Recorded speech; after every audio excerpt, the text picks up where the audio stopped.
don't understand why you're 40 years old playing the game still. So. Well, I mean, what game do you think you're going to be playing when you're 40? When do you think you're going to stop playing games? What's the age? What's the cutoff age? When you're out of high school and college. You're a high school kid? Yeah, I'm out of high school. Yeah. How old are you? Why does it matter?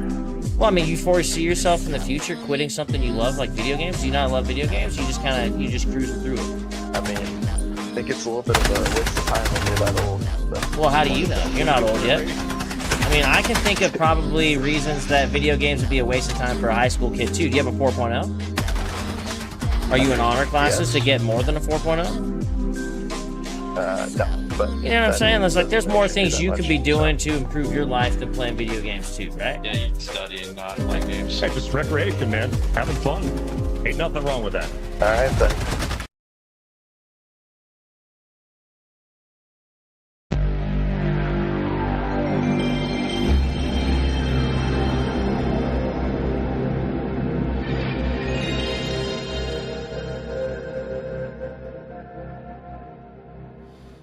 All right, hello everybody, and welcome to Honey Badger Arcade. This is Melee May, where I'm going to be playing fighting games, and there are just so many fighting games, man. But today we're going to be looking at Samurai Shodown. Technically, I think it's Samurai Shodown 7 in the series, or the 7th entry, but it's just called Samurai Shodown. And it's actually like, Samurai Shodown is interesting because it was SNK's first real big win in the arcades when competing against Capcom. So when it came to the fighting games, they just blew up in like the late 80s and 90s. But mostly in the 90s. They blew up because of Street Fighter 2.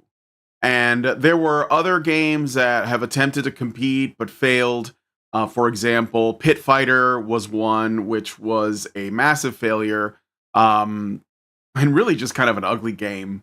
And Mortal Kombat is still around, despite it being, in my opinion, genuinely inferior to Street Fighter, but it had the gimmick of fatalities and the sort of digitized, realistic, or not realistic, but like they took real people and digitized them for the game, which is sort of like an easy way to like, design characters, I guess. You just have a person dress up and then you photograph them.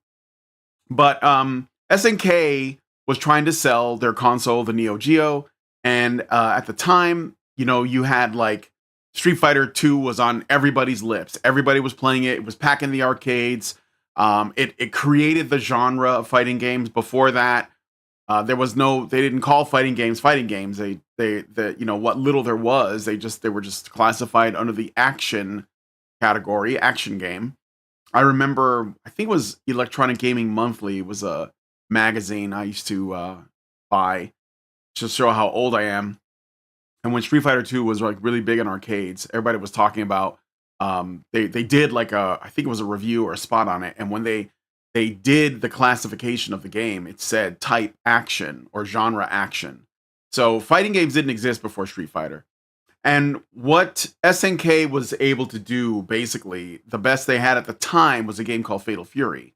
And Fatal Fury was essentially the Street Fighter 1 of the Fatal Fury franchise. Whereas in Street Fighter 1, which was not, it was like it was a kind of a decently popular game when it came out, but it had a lot of flaws. It was really janky and the controls weren't very good. But it didn't matter. People, spent money on it. I remember I had a friend of mine who bought the TurboGrafx CD because Street Fighter was on it, and he was like committed to like playing it. And the original Street Fighter was, basically if you can get a special move off, it was like a miracle. But it was also extremely powerful. So it was like you were meant to not play the game using specials, the original, but they would tell you if you could pull this off, then it'll give you a massive advantage. But you could literally beat the game without any specials. You just had to like pay attention to the patterns. Anyway, SNK did something similar with the original Fatal Fury. And the problem though is that by the time they made their Fatal Fury, we already had a Street Fighter 2. So Fatal Fury didn't really stand a chance, although it was like, it did okay considering that it was sort of like an alternative. Like, oh, I can play this and it has like different characters. you know. But at the time, in the original Fatal Fury, you could only pick 3 characters. You could pick Joe, Higashi, Andy Bogard, or Terry Bogard. And it wasn't until Fatal Fury 2 that they basically like went down the route of being more like a Street Fighter game. But even then, they couldn't keep up with everything that Capcom was putting out. They were always like a couple steps behind. So then they come out with another game called World Heroes. And World Heroes, I thought was going to do better. And World Heroes was probably a worse ripoff than the game that Capcom actually tried to sue over called Fighter's History, which Fighter's History was definitely a Street Fighter ripoff, but I think World Heroes was way more spot on than Fighter's History was. And for some reason, World Heroes didn't get the same grief as Fighter's History. But World Heroes also just wasn't that good. It just did not stand up, you know?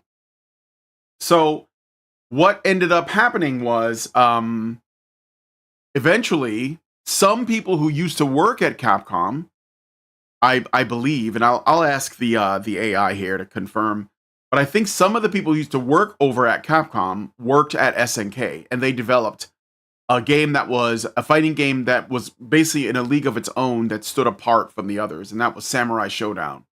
And it was effectively the first fighting game with weapons as like a primary feature, and it was specifically featured, you know, for the most part, characters from feudal Japan, so like samurai and ninja, and there was also some characters that were sort of like foreigners that weren't there.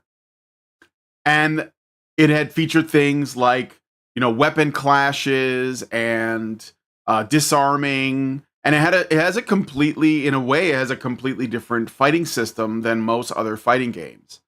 And unfortunately, even though Samurai Shodown was massive, it came out and it was on the map, and it was basically like the top played game until Darkstalkers came out. And so Capcom kind of like got, you know, they still managed to like hop just a little bit ahead of SNK.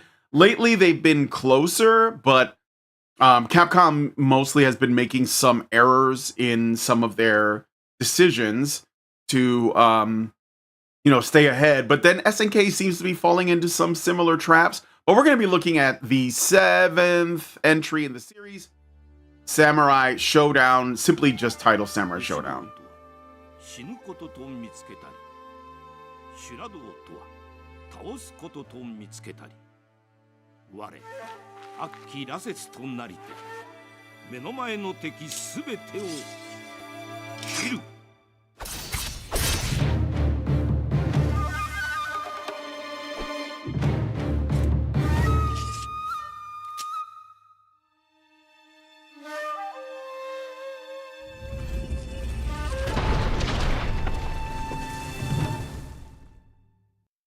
Samurai Shodown. All right. So let's see who is in here watching. This is Samurai Shodown on PlayStation 4. If anybody has it, certainly play together if that is of interest to you. But I want to show you a little bit about what makes Samurai Shodown different from other fighting games, because this is the thing that I think gives it the most appeal. So we'll go into practice mode. He didn't have to go full BLM, full Yasuke on the shrine, yeah. And I'll show you in the training mode. So Samurai Shodown is actually kind of interesting because it is Arrest This Vandal. Oh yeah, there's like, you can do the retro costume, retro 3D from, I guess it was like a 3D Samurai Shodown that did not do well, because when SNK first got into doing 3D fighting games, they were not good. I mean, they were still, yeah, they weren't good. They were, even like the Street Fighter EX games were better. But anyway, so you can pick your color. I'll just go with the standard one. Okay, and I'll show you some things about this. This is just me in practice mode. All right, and we'll do it in the dojo. So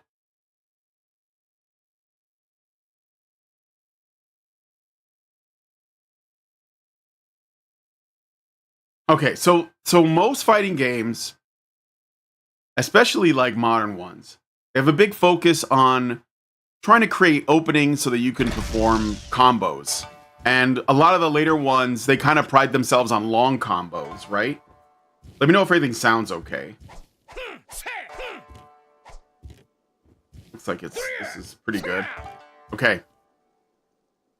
So how is this one different? Well, what I think is interesting about Samurai Shodown is it actually does not make combos a big feature. There are combos that exist, but they're relatively short. They're more like specials that cancel, or I'm sorry, normals that cancel into specials. But it's not something that you're going to be relying on very much. What Samurai Shodown does different is that there is a risk reward system in creating openings so that you can do big damage, because the characters in this game do a lot of damage, especially with heavier attacks. So it has a primary focus on how you use your normals, as opposed to how do you create openings for combos. Okay, and yes, the spacing is everything. So every character in the game has a they have a light attack, crouching light attack, jumping light attack, and it doesn't matter what direction, it's the same. Middle attack or a medium attack, jumping medium attack, and a crouching medium attack. And then they have a heavy attack, and a jumping heavy attack, and a crouching heavy. Okay. There's also a backdash, which has iframes right at the beginning, and also 4 characters that have jumping specials. This counts as being in the air. So if you do a backdash and if you're quick enough, you can do a special while the backdash is going on, and it counts as it'll actually it'll take the input, right? Now Haomaru, I don't think he has any air specials, so I can't like give you an example of that. But Ukyo does. And so like if you do a backdash, you can backdash into a special, and it will come out if you're good enough and quick enough at it. And that could be useful for, because like essentially Samurai Shodown is different because it's about like mind games. And this is like what you're doing is you're trying to like, anticipate your opponent's moves, because the cost of being predictable is massive amounts of damage. And this is what I think is really unique and what makes Samurai Shodown special compared to other fighting games, is that the openings can be really, lead to disastrous consequences. Okay. Okay. So you have your 3 slashes: light, medium, and heavy, and then you have a kick button, which kick is not the strongest attack. But the thing about the kick that's cool is that it has its own properties, are a little bit like different from others. So, for example, one mechanic in the game is called the deflect, the parry. That's this right here. And you can deflect another person's attacks. Let me see if I can get Ukyo to action. We'll do a attack here. Let's see. Well, we'll just do CPU level 1. Okay. All right. So you see he's trying to attack. Is he going to attack? Come on. See there, right there. So because he counterattacked me when I did the parry, it like creates a wide opening, okay? So if I do that again, let me see if he does this again. I don't know if he's going to do it, so.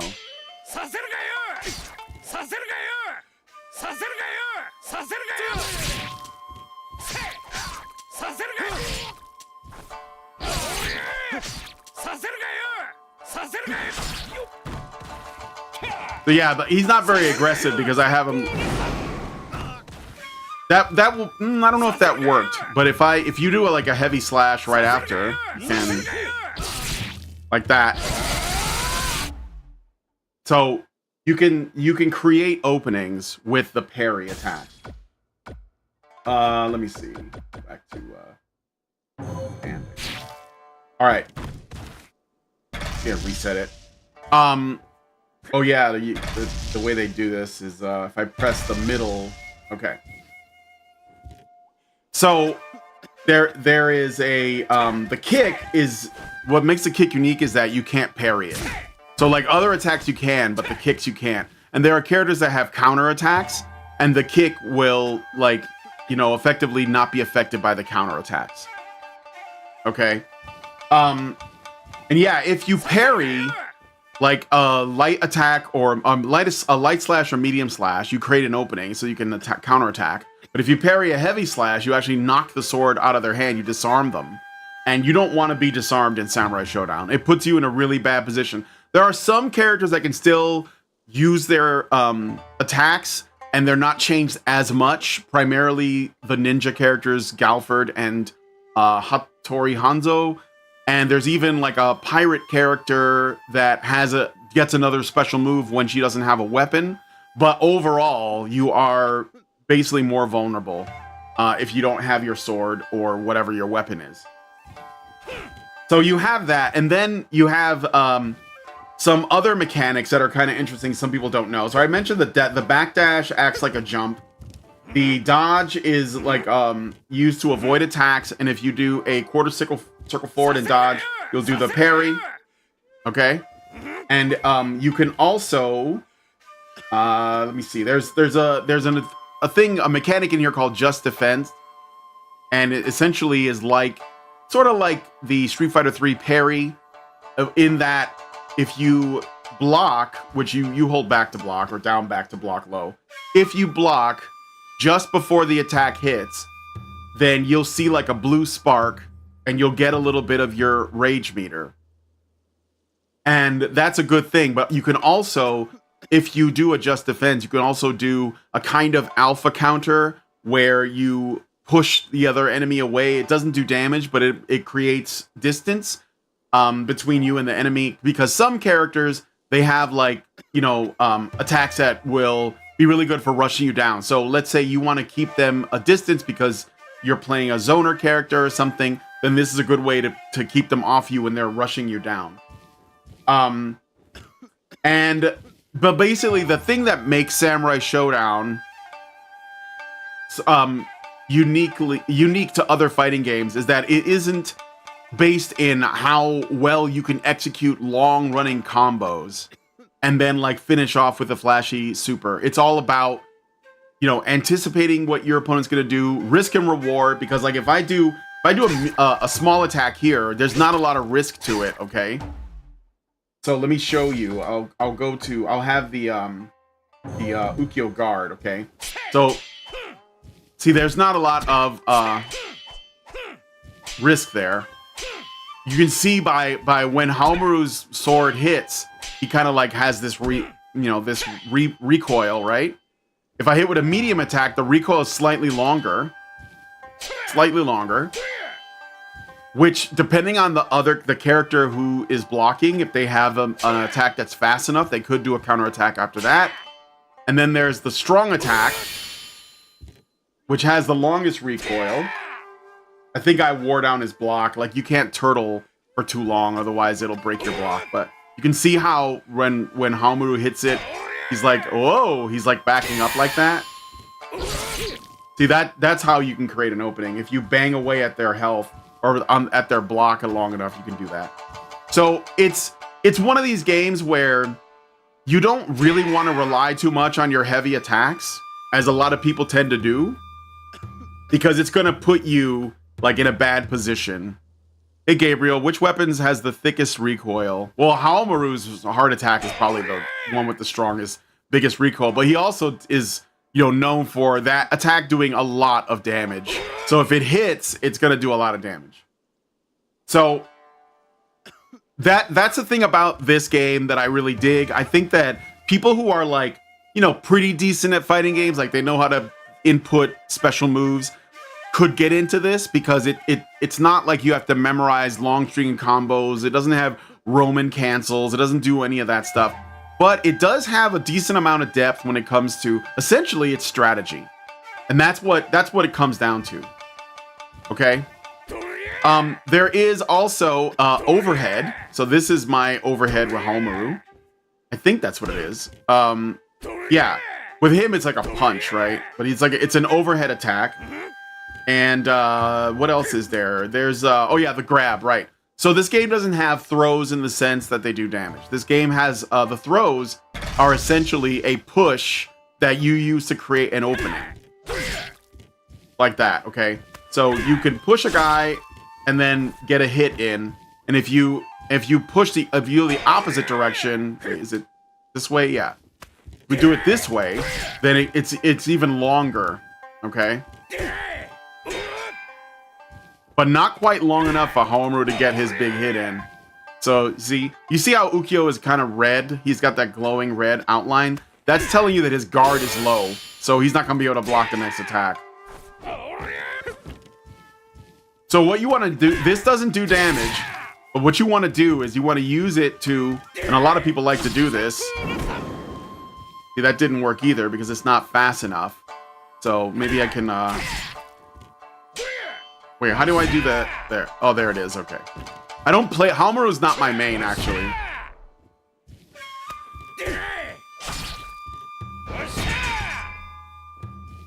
You can see that he's worn down. The other thing is, let me see if I remember how to do this because I haven't played this in a while. The rage meter, when it's full, you do more damage. Okay, do a 20-hit hyper combo.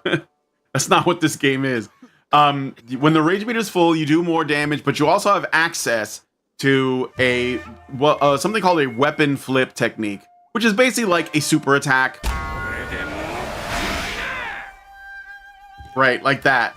Now, of course, he blocked it, but as long as your rage meter is full, you can just keep doing it until, like, it hits. Maybe I can try to break his block and see. You can even cancel into it, and then it drops his weapon. See? So another thing that makes this game cool is that there's running. There's a run mechanic, and when you're running, you can do a running's attack, and it's unique. So that's a light attack. That's a medium attack. Let me just do it from far away so you guys can see it. And a heavy attack. It's like an anti-air as well. Okay. And there's a running kick, which is like a slide, I think. Yeah. Like his slide kick. Anyone remember the 7th gen 3D Samurai Shodown? Yeah. Worn down, the dude is dying. Yeah, I do. It was that's what they have the model for Haomaru and Nakoru in this game as a throwback, I believe, to that game. But anyway, so there's also something called let me make it to where he can't block. There's also something called a super special move. I know. Let me just stand and turn off guard here. There's also something called a super special move. Let me see if I remember how to do it. That's not it. That's just my special attack. Oh. There it is.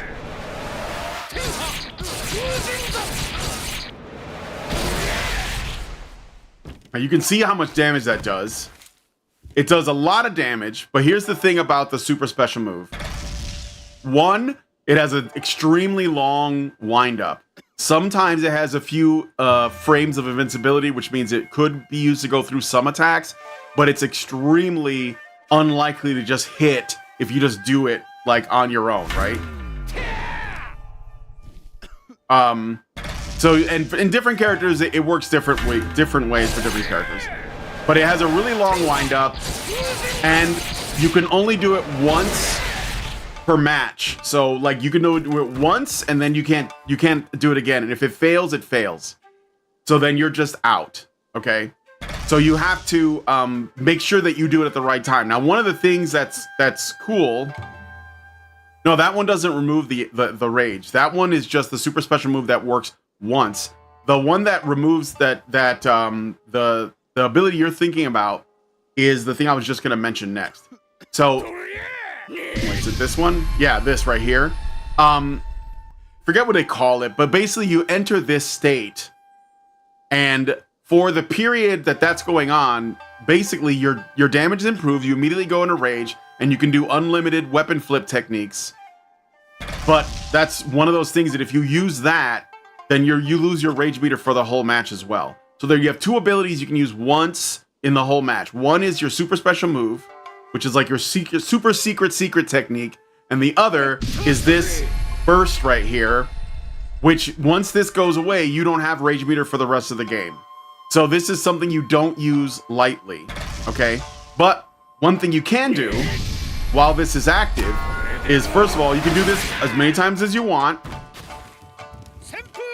Well, it went away when I did that. And you have another thing you can do is this attack,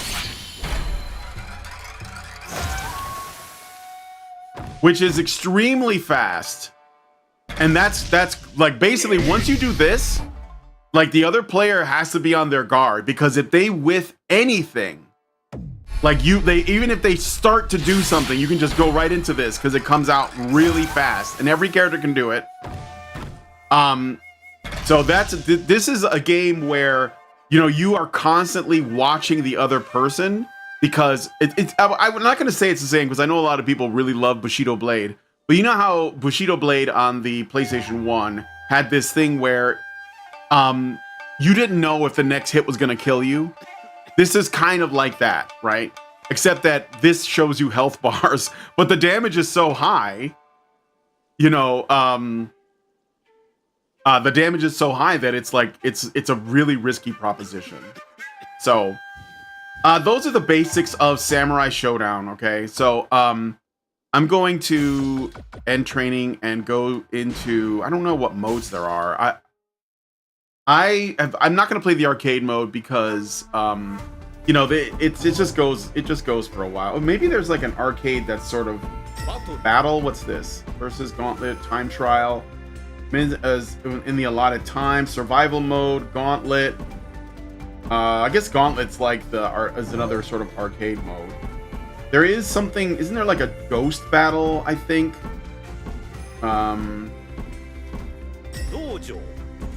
Oh yeah, ghost match. Iron Man challenge, where you take on 100 CPU ghosts in a row. So the ghosts are supposedly like based on the play style of other players. So it's like you're fighting other players but not live. I'm not sure how good that is, but I could try it out.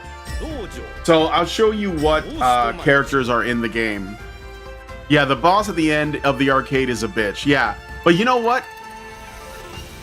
I mean, just like, it's another one of those bosses that's more annoying than anything, because once you know what you have to do, like I've beaten the boss with every character because the boss has the same sort of predictable patterns of behavior, and it's just that her moves are completely broken. Not my favorite Samurai Shodown boss. I think that of all the Samurai Shodown bosses, my favorite one is Mizuki from Samurai Shodown 2. So Amaxashiro is a good boss. He's the boss of the original, and he's sort of like a staple of the series. Like he's in a lot of the games. But Mizuki, I think her name is Kafuin Mizuki, is my favorite. Like a shrine maiden with like a demonic dog sidekick, and the boss music for her is awesome. It's a shame she's not in this game. But okay, what's this? Pickup. What's that? Ranking, save ghost, my ghost. Let me see. What is this? I don't even know what this is. All right, so here are some players that are pretty good. Let me maybe not ghost match. Let's try battle. I guess survival. Let me try that. That's fine. I just want to show the characters off. Ghostface Killer match. All right, so I got all the DLC for this, which came out over like a couple of years, I think, at least like a year or so. Okay, so we got Haomaru, who's basically like, you know, the title character, the poster boy of Samurai Shodown, who is also, by the way, a guest character on Soul Calibur 6, which I will be probably playing next week, if not tomorrow. Just because since we're doing the weapon-based games, I might as well do Soul Calibur. Nakoru, who's also one of the staple characters of the game. And I don't, you know, I'm not sure if she's supposed to be a ninja or like a maiden of some kind. because she has a tanto, that's her weapon, but she's like, talking to the animals and shit. I don't know, but I'm just not sure about what the archetype is. If I remember correctly, the main villain is a historical Japanese man who led a failed Christian uprising. I think he was executed. Yeah, Amaksashiro. Yeah, I think there are. Actually, you know what? Let me talk to Chun-Li here. Hold on a second. Hey, I want to ask you, do you know if any characters from the video game series Samurai Shodown are based on actual historical figures, and who are they? I know one of them. Literally, there's a guy named Andrew, based on Andrew Jackson. Yeah, there are a few. Hanzo Hattori was a real ninja, and there's a character based on Oda Nobunaga, a pretty notorious warlord. Plus, there's also one named after the 47 Ronin. So, yeah, some legit historical figures in there. Yeah, and also, there's like... and get this. The newest game in the series is a total reboot, set between Samurai Shodown 5 and the original. It's all about weapon-based combat and some dark shit threatening Japan. Yeah, Nobunaga is one of the characters too. He's got like a big old like spear or something, I think. But I know that was gonna say, yeah, there's a character with a musket, and it's Andrew Jackson, and I'm like, dude, he's in. There's a game that I just learned about called Samurai Shodown 6, which came out.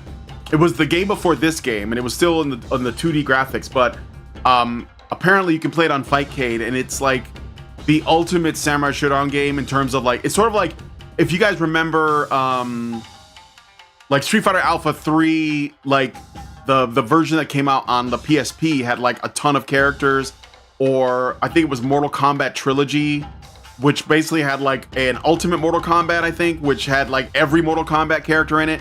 This Samurai Shodown 6 has every Samurai Shodown ever, including like boss characters that were not playable before, and they're all in it.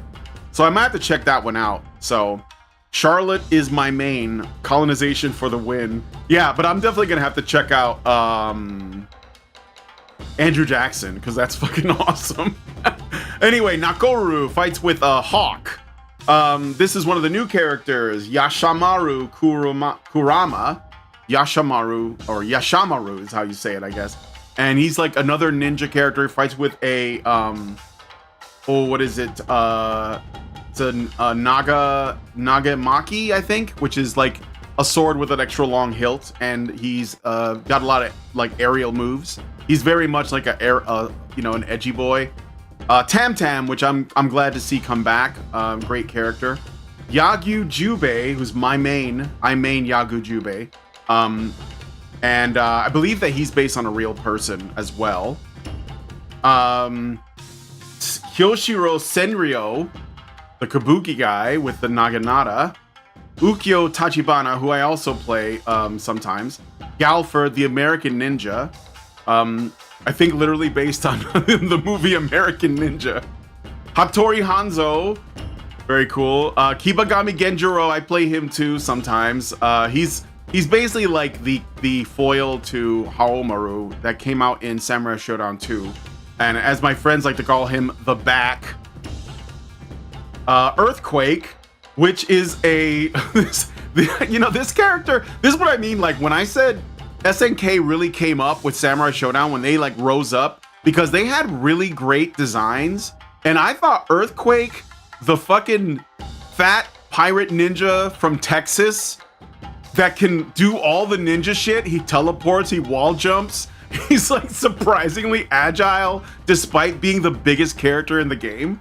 That's amazing. I love this character. Design wise, I think it's a great concept. And why does he have kiss makeup? I don't know. To hide his identity, I guess. Shiki, who I think came out in one of the later ones, and she's a pretty interesting character. Yoshitora Tokugawa, who is likely again based on an actual historical figure, and he's got like 5 swords or something, and I think he has 1 sword for each one of his kids. 6 swords. Yeah, he has like 6 swords. He's got 4 on his back, 1 at his side, and a really big one, which I think they call the big great swords in Japan. I think they call them nodachis, so it's like a nodachi. Charlotte, who is another really great character. and she hasn't changed. Like, this is what some of these characters are so like perfect, they don't even change them very much. So Charlotte's great. Darlie Dagger, who's the pirate character with the sawtooth sword. I think that this character likely came out because of the popularity of One Piece. I noticed that SNK responds to that stuff. So One Piece was popular and they made this character, and then they also made a character named B. Janae or B. Jeanette or something for there was a Mark of the Wolves, who was also like a pirate character. So I think that's because of the popularity of One Piece is my feeling of it. Ru, her name is Ru Xinjiang or something like that, and she's interesting. She's a zoner that uses traps and fights with a shield. And if you like to play defensive, she's pretty good in that regard. I mess around with her a little bit.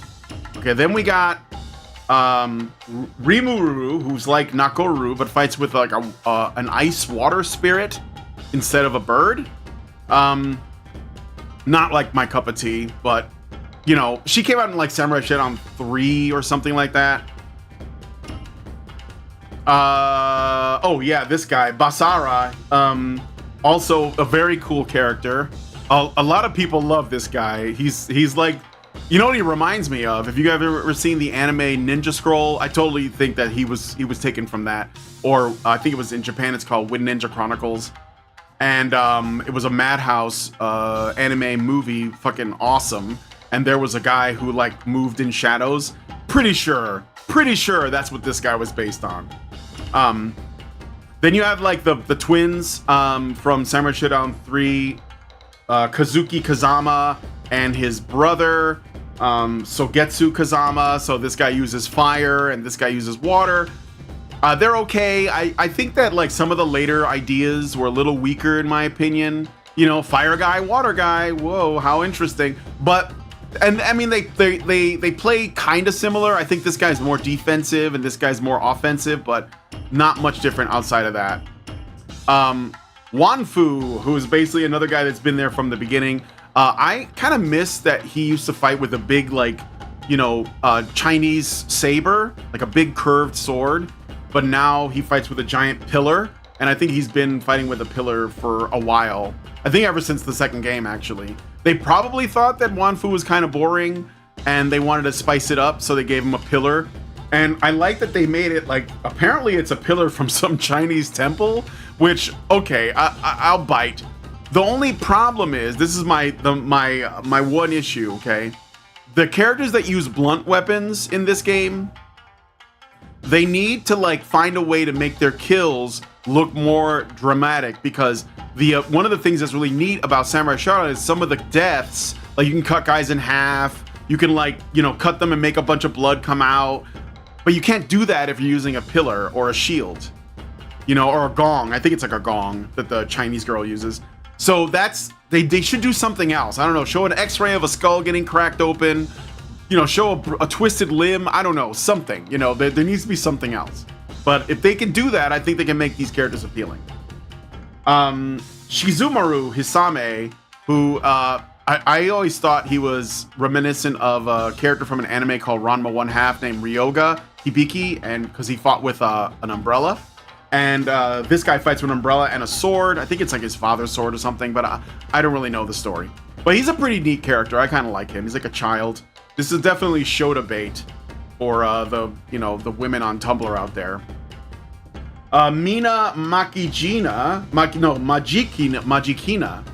fights with a bow, and she also has a little spirit with her, a little critter of some kind.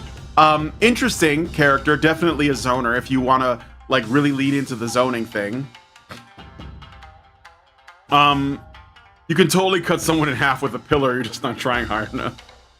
The bow on her, yeah, she's got a big bow in her hair and she fights with a bow. So yeah, definitely a ranged character, not my cup of tea, but I think that like if you're gonna lean all the way into it, that's cool. Iroha, so this one is, I think this is definitely like gooner bait, if anything. She looks like, I'm not even sure what her story is, but she looks like a maid that fights, and she breaks the fourth wall. She like talks to the player and you know is like a loving wife or something, wife and maid and servant. She's, I don't know, man. This one, Iroha is an interesting one. Definitely got a fan base. She fights with a couple of giant cleavers. I'm not even sure like if this is based in anything. She looks a bit much. Yeah, she is a bit much. But you know what? It's fine. Fan service. I will applaud them. She certainly isn't censored. I think this is like what the character looks like. So, and always had. Okay. Amaxashiro Tokisada, another character I like to play. Yoo-hoo! Yoo-hoo! That's like his thing. And yeah, so they made him available as DLC later. They kept hinting at him like in the when you beat the game. But they made him playable, and I think he's great. He's like basically he's a wizard. He fights with an orb, and it's again a very interesting concept. OG character, do not goon. She's a literal crane. I see. That's what it is. It's a crane. Okay. And then we have some a guest character. Hibiki Takane is from another weapon-based fighting game called oh shit, why am I she was in Capcom vs SNK 2 as well. It's on the tip of my tongue, but I actually was going to play that one as a feature game. Last Blade and Last Blade 2. But I think she was in Last Blade 2, not Last Blade 1. And she is in this, and it's a perfect fit. I mean, like, I think people wanted a Last Blade Samurai Shodown crossover ever since Last Blade came out. And I don't see, I mean, SNK literally owns the rights to both. So there you go. Hibiki Takane is pretty dope in this one. Cham Cham, who was the replacement for Tam Tam in Samurai Shodown 2, has also made a comeback. And you know, you need somebody like this in a fighting game. You need like that cute, annoying, like lolly character, I guess. So there it is. She has a giant boomerang that she throws, and I don't have a problem with this character. I think she's actually kind of neat. So it's a good design again, and that's the stuff that I'm attracted to. All right, this is a bonus character I don't quite get. It's a Gongsun Lee, and it's from another game series, a Chinese game of some kind. I can't remember the name of it, but she is a carryover from that and a guest character. She fights with an umbrella, and I think she has like a bunch of magic. She's also got rabbit ears for some reason, inexplicably. I can't remember the Chinese game that she's from, but I only know her from this, so. And again, not a bad character, fine, you know. And then we have another guest character. This one is a really good fit. This character's name is Warden, and he is from the game For Honor, which was an online sort of medieval multiplayer game where you played knights and samurai and various like other types of soldiers from history. A really cool idea, in my opinion. And I do play some Warden because I got to get my Deus Vult on. He's got crosses on his helmet. He's pretty dope, and fights with a great sword. And it's like, why isn't there a character like that in Samurai Shodown? So, so yeah, Warden from For Honor, pretty cool. And then lastly, you have another character that's a pretty good fit. Baiken from Guilty Gear is a playable character. So it's a really interesting mix of characters from other games and franchises. So I think what I'm gonna do is I'm gonna play. I know Jubei is my main, but I haven't played him in a long time. So I'm gonna play Ukyo Tachibana, or maybe you guys want to see a certain character. I don't know. I can't play them all. I've tried. I mean, I have played all of them because I beat the game with all of them. But I'm certainly better with some than others. So pick Baiken and only Baiken.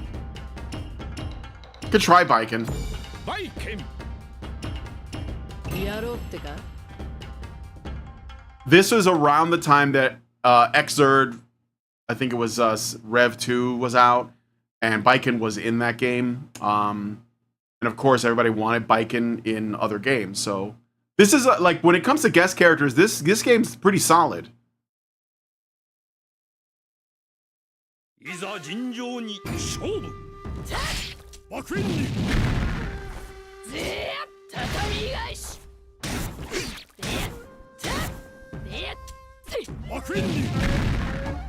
gonna look at my moves because I don't remember how to do it. Anything. So, all right. Special skill. These are command normals. Light slash. Special skill 2. In the air, medium and heavy. Oh, she can combo that. Medium slash near or advancing medium slash. So she's got Gatling combos like in Guilty Gear. So that's busted. Maybe. Special moves. Crescent Moon Slash. Okay. Renting Tremor Slash. Step forward. Cyclone Slash. Fake Cyclone Slash. Earthquake Slice. Pretty simple. Command moves. Down and kick. Forward and kick. Wall jump. She can wall jump. She can double jump too. Okay. No, she can't. That was Galford. Woo! Oh shit. Okay.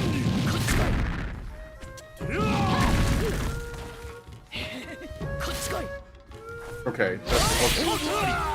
I'm just checking.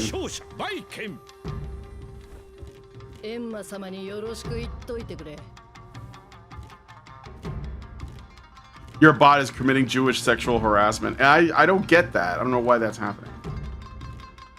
She just walked off. Damn.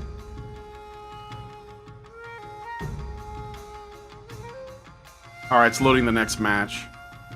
Remember when Guilty Gear was good? Well, that's the only... that's all I know, man. Woo! Okay, bitch.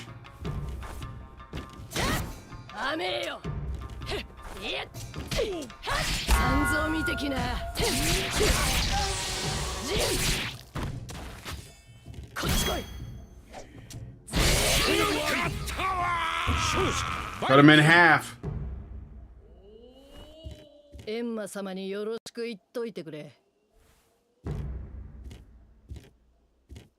Look at her. That's a mommy right there.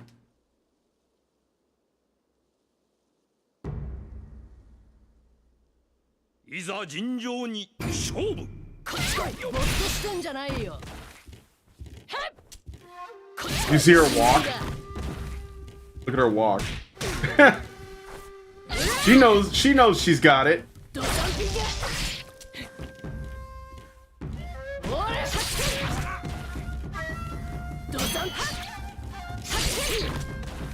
Oh, okay. Hold on.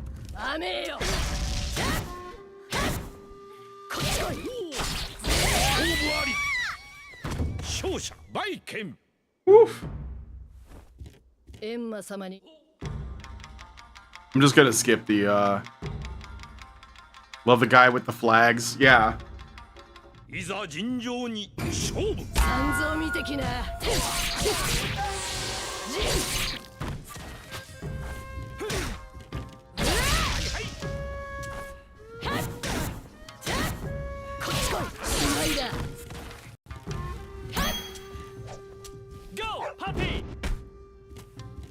See, Galford can still do shit, so yank his ass.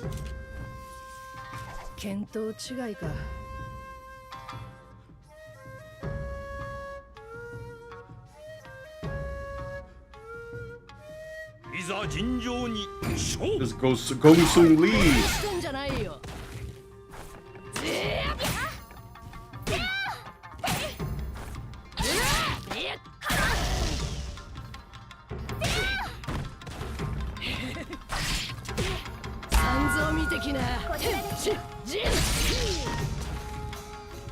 You left your shit over there, bub.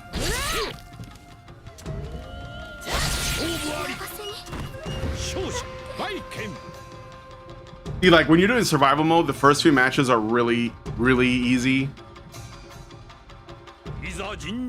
Oh shit! What's up, big man? Oh! That's the earthquake is like.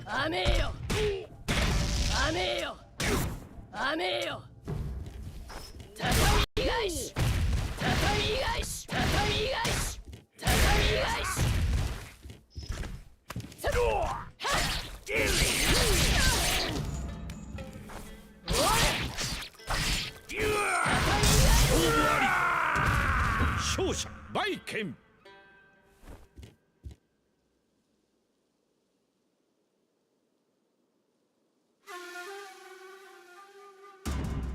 いざ尋常に勝負。 Let me look at her commands again. Medium hard, medium slash near, or advancing medium slash hard slash, jumping medium slash. Okay.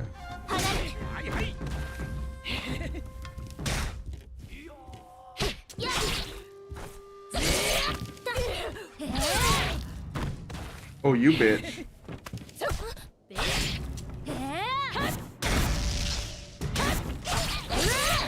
Ah, okay, that does work. Okay, cool.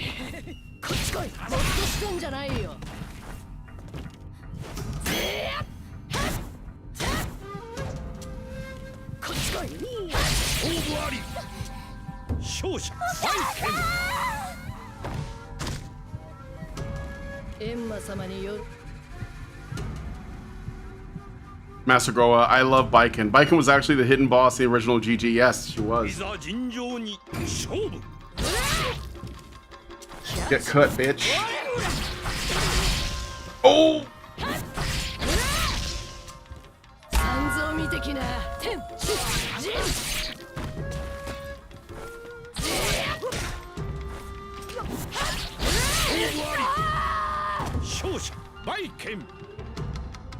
So Baiken has a little bit of a combo. Basically, I can connect two attacks together, which in Samurai Shodown is a lot. So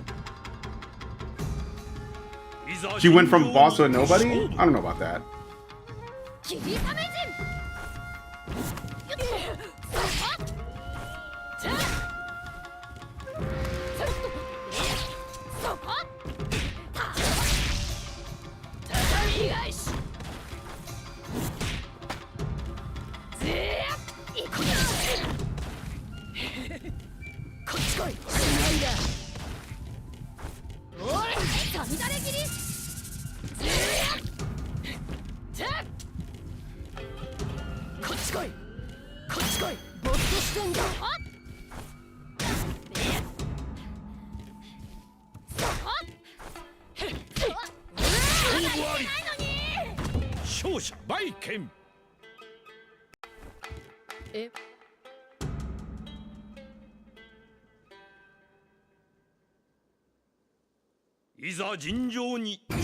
Senryu Kyoshiro! Oh god, he does so much damage.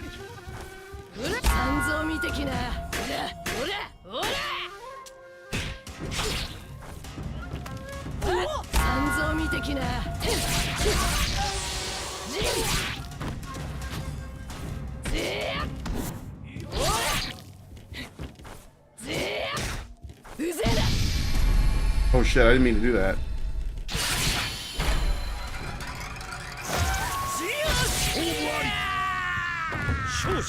May as well.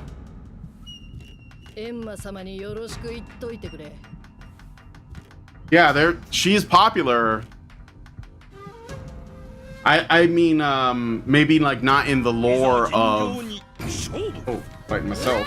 Oh, I got my bar back. That's cool. I was wondering if that was gonna work.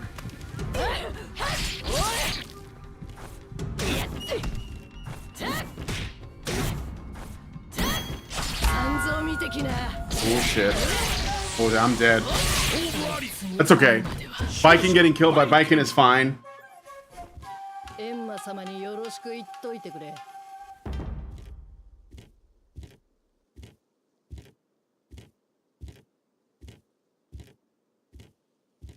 Okay.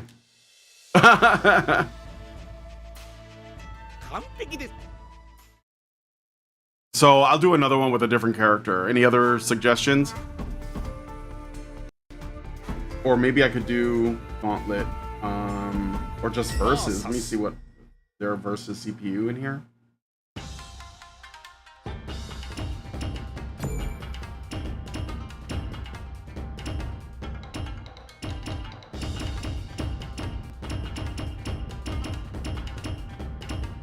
神源十郎失せろ青丸 Yeah, so like here's the DLC Retro 3D Haomaru costume. That's the one from I think it's the one 3D Samurai Shodown that came up before. You want me to play the 4 armor? Oh yeah, sure, I'll do that. 東電私が出よう Sounds all badass in Japanese too. 青丸任せとけ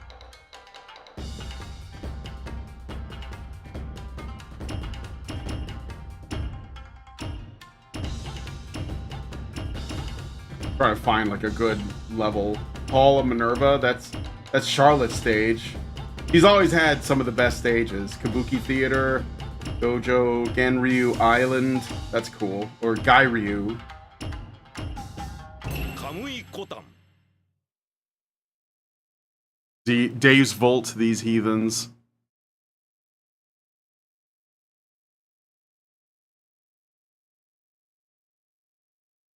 I gotta look at his moves list because I don't remember. 名誉のためにウォーデン VS 覇王丸いざ尋常に一本目勝負 Alright, let's look. Warden. Right, so he's got combos too. Rushing Counter-Strike, when you're close, medium slash, then another medium slash, then another medium slash or a kick. Guardian's Assault. So he's got a bunch of combos up close. So medium slash, medium slash. Special moves, he's got a parry. Okay. Shoulder bash can be charged. Okay. Weapon flipping. Okay, super specials. Alright. Seems pretty straightforward. 逃がさん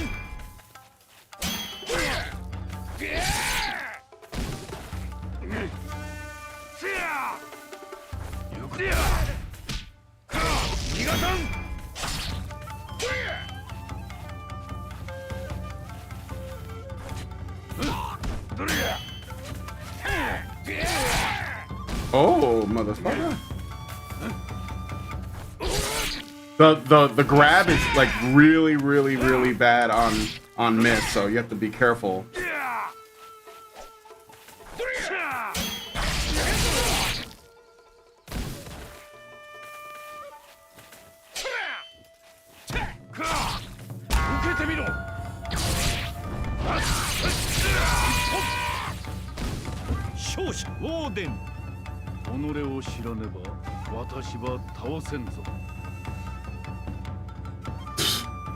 Holy shit!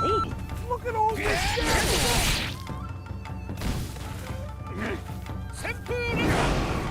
Whoa.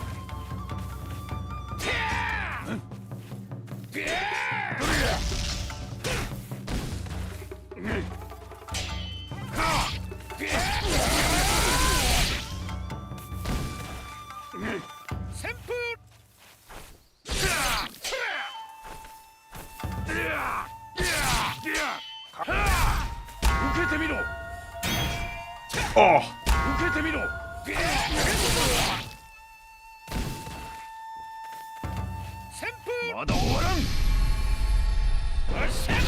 Holy!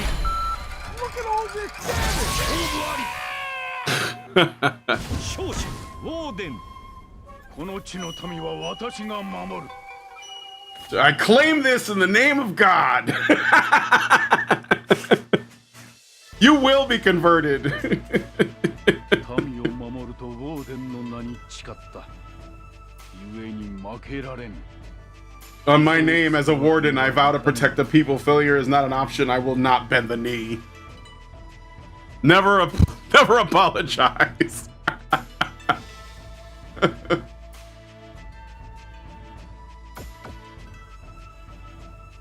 No standing army can defeat any army that has the cross. God wills it!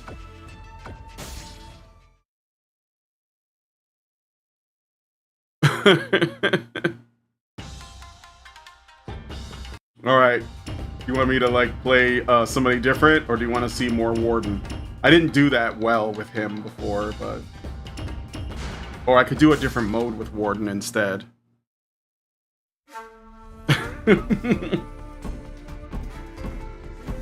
Let's try the time trial, I guess.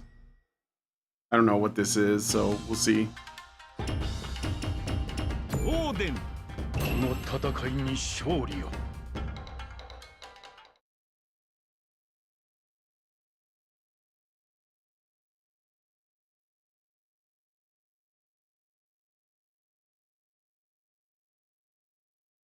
So yeah, I mean, like, this Samurai Shodown game is quite solid. You know, I've been thinking about all the fighting games I've been playing this month. 勝負。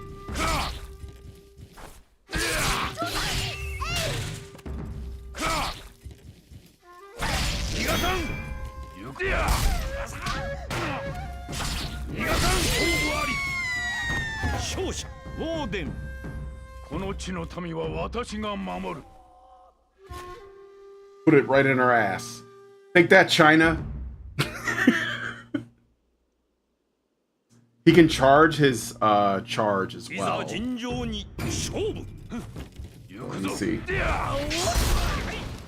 And it powers through things. That's right. So that's.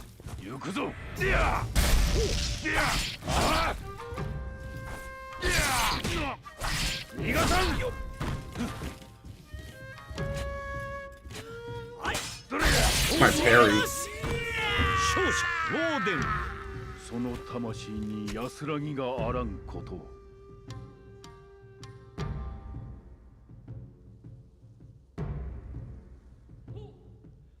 いざ尋常に勝負。Shiki.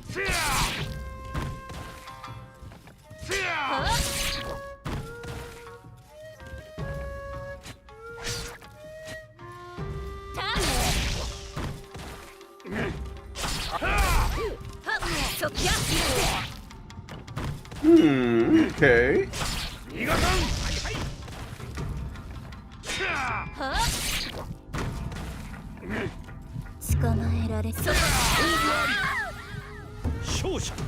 Oof. Shiki is kind of a strange character, but my chivalry. Yeah, right.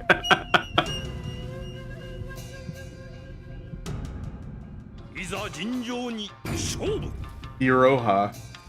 I will not be tempted by you, succubus.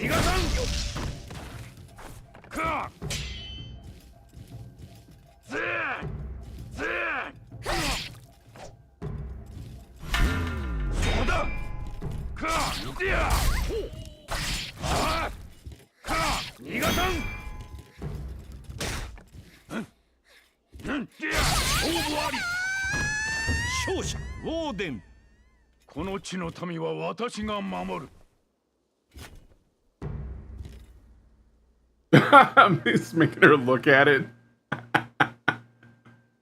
You should feel bad. Oh, the fucking French.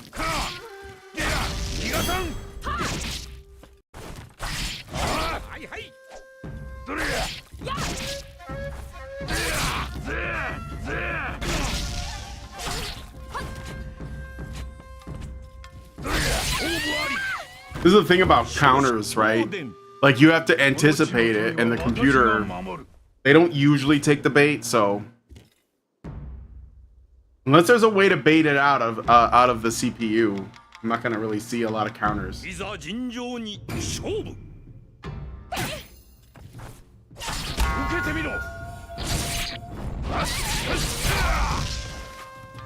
Put that shit down.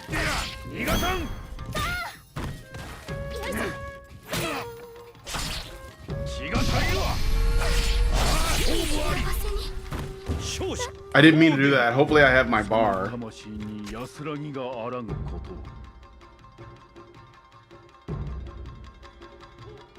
The throw button is also set to R2. Damn. Oh yeah, it is.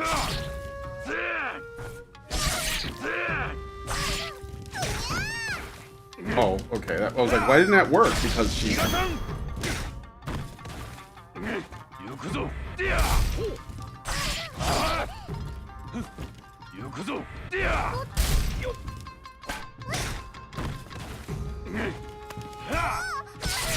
愚かなでや勝負あり勝者オーデンこの地の民は私が守る Wait, where did that flag come from? This will be women without male guidance. Cat Girl looks like she's from a different series. She was in Samurai Shodown 2. She was in from almost the beginning. They got rid of Tam Tam and they replaced it with Cham Cham, and then they brought Tam Tam back. Okay, alright, alright. This guy's committed.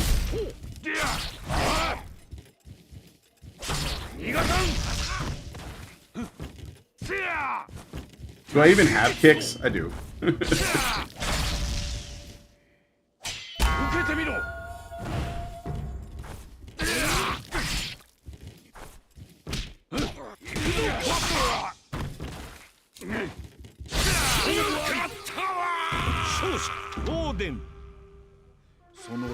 I should start wearing armor over there.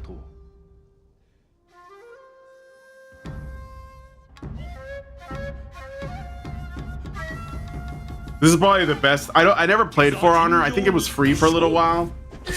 But from what I can tell, this is like the best use of that IP. Put that shit down, bitch. I know what you're trying to do. I'm not giving you a chance. You have to rush this woman down.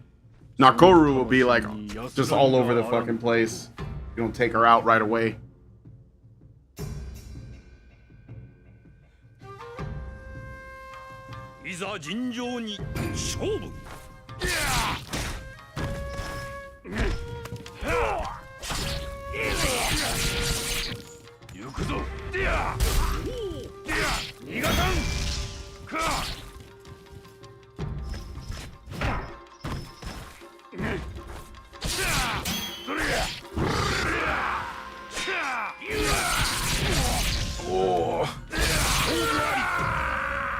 Put that fat ass in half.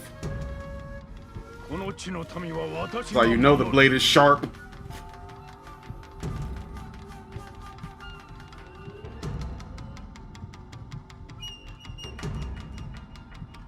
Having him having armor and chamo makes him pretty much immune to katana damage. Oh, this guy. Oop. Get cut.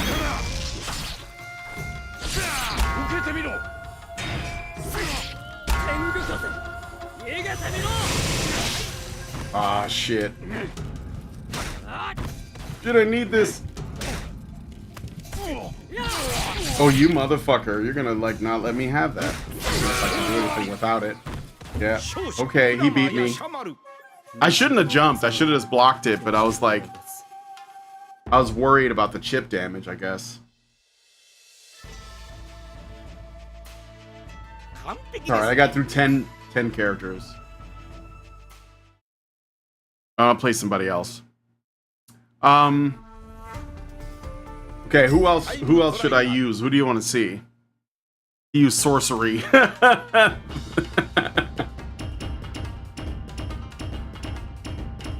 Time trial seems to be a decent way to like play the game. Ukyo, Charlotte, Jubei, Kinjuro, one of these guest characters, Cham Cham, Hibiki, Amaxa, Shiro, Tokisada.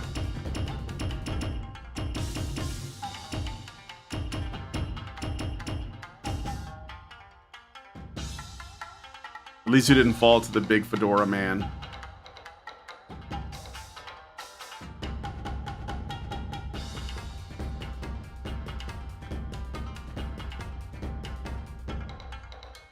All right, I'm gonna play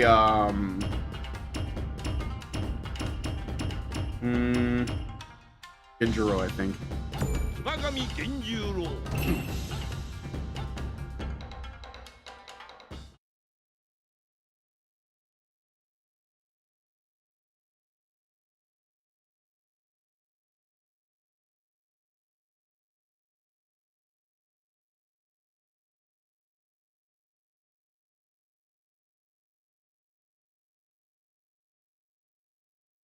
Did I lose people? いざ尋 Okay. 常に勝負 Mark the Shiro.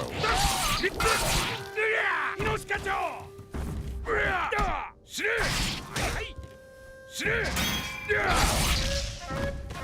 司令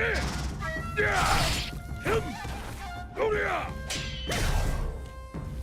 おやこういう司令司令司令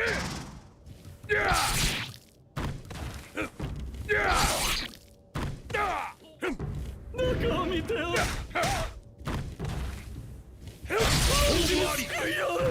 勝者騎馬神源十郎アホが The frog.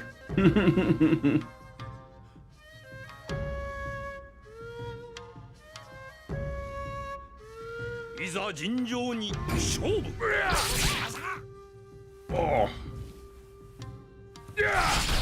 どれやおやアホがメダルだ消えろアホがメダルだ消えろ司令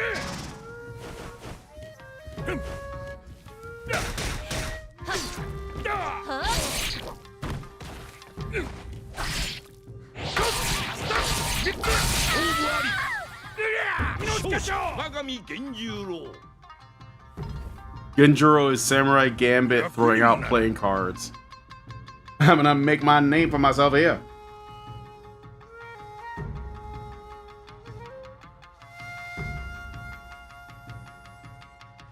いざ尋常に勝負司令司令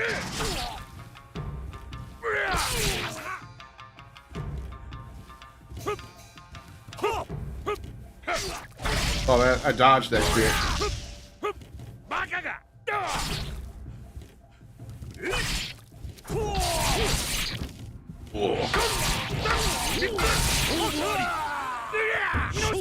我が身源十郎アホが Little frog, little frog. Bitch stood there like she's AFK. I know. いざ尋常に勝負攻撃陣 So you can combo into middle attacks, can combo into specials usually. Like this.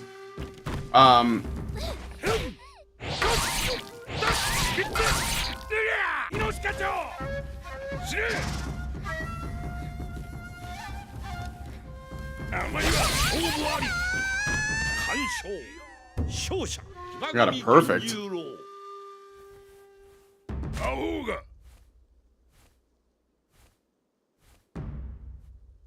You guys throwing confetti.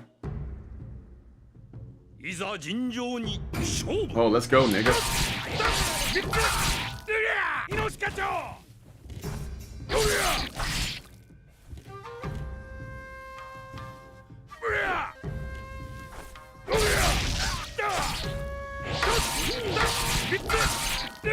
命課長旋風攻撃陣バカがバカがバカがバカが勝負あり I think I'm gonna go fighting this time attack thing. The characters are a little too dumb, so they're not really fighting back. That's why it would be better if I could just fight against someone. Viki Basara.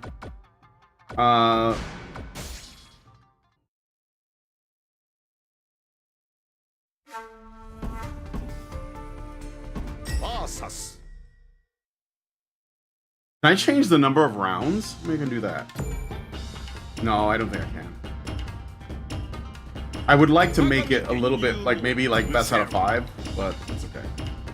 Who was I gonna fight last time? Basara? I'll just do that. そうかい、わかったよ、かがり火。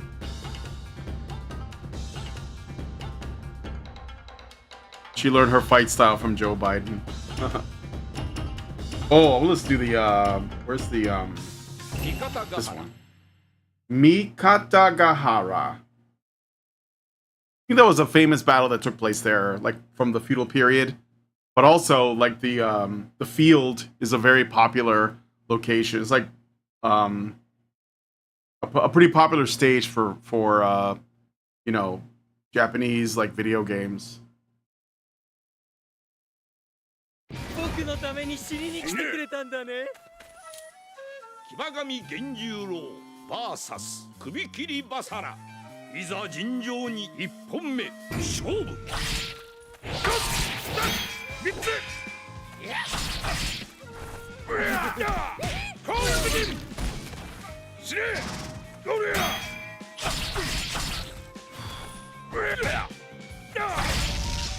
さあ行くよ。 Shit.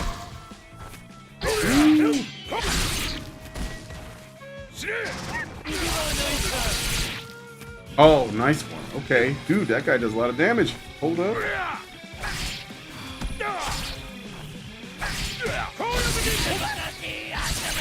I like when he does his dragon punch, there's like for some reason there's like an ink print of a woman in there. I don't know if that's like from his backstory or something, but 2本目勝負。行かせないよ。行か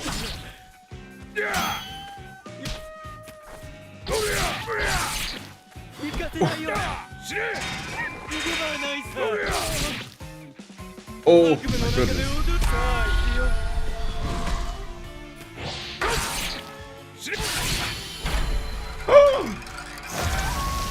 Oh, okay, nigga. Okay. ここさ。死に去らせ。死に去らせ。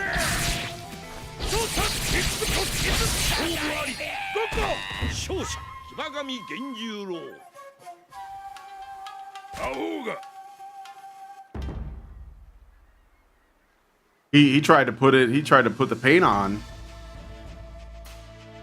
死んだやつに一体何ができる。クズが。役者が俺の前にしゃしゃり出るな。 Genjuro's a fucking beast. Genju swole. Alright, let's do a character select. I guess random CPU means I keep the same character, but they change the opponent.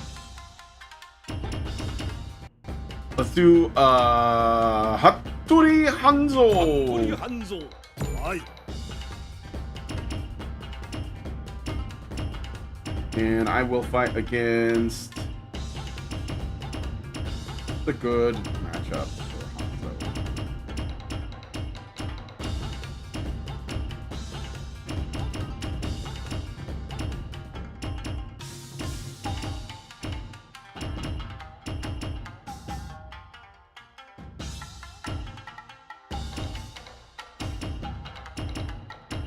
So do you guys hear about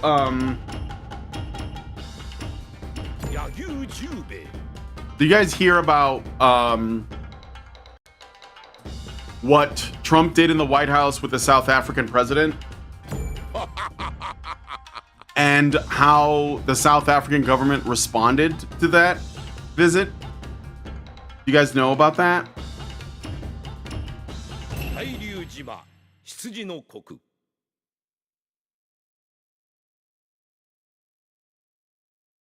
I did. It's hellacious.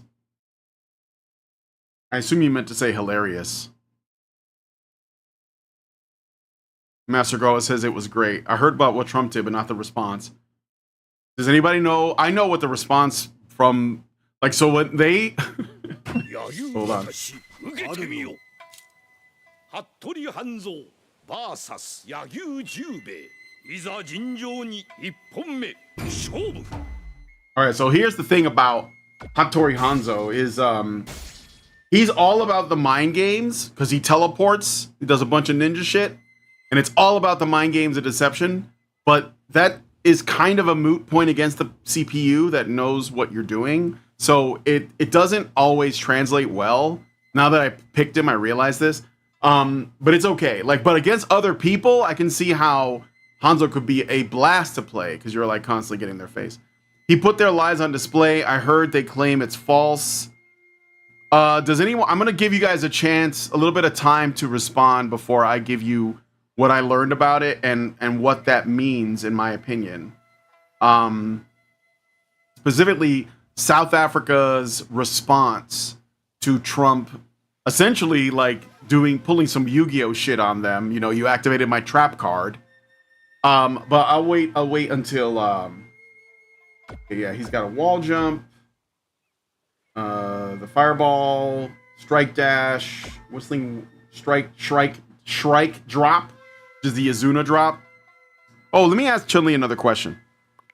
Hey, you're familiar with the Izuna drop, which is a kind of trademark attack used by ninja characters in fighting games.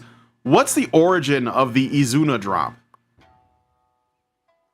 Okay. Oh man, the Izuna drop. That shit's classic. It's named after Izuna Okayamida's famous ninja from Japanese folklore who could teleport. It's like the ultimate ninja move. Gotta love it. I didn't know that. Actually, I just did a quick lookup, and apparently the Izuna drop first showed up in this old manga called Kamui Gaiden way back in 1969, before it became a staple in fighting games. So it was from a comic book. I knew it was from a manga, I just couldn't remember which one. Didn't South Africa accuse Trump of lying despite video evidence? Yeah, yes, yes, they did. I heard Ramaphosa was talking shit about Trump before the White House thing, before he went there. Yeah. So I'll tell you real quick, what happened. Just, falling ninja, cicada larva, gashing ninja, cicada larva, self-sacrifice stratagem of Buddha. Look at that shit. Oh, yeah. This is like, if you get hit, you can teleport. Ninja wind splitter. Okay.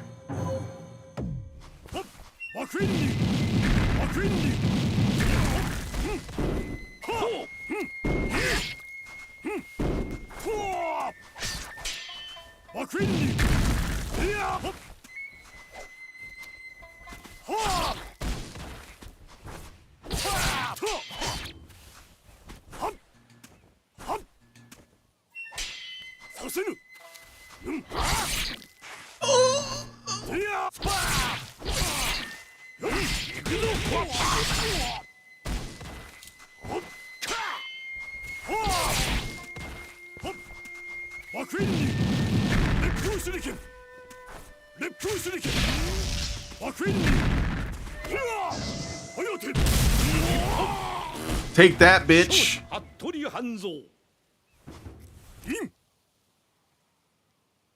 2本目勝負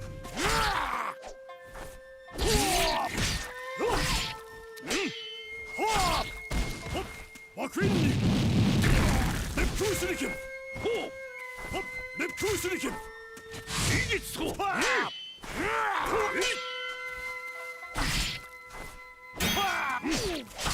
させぬ行くぞコアップ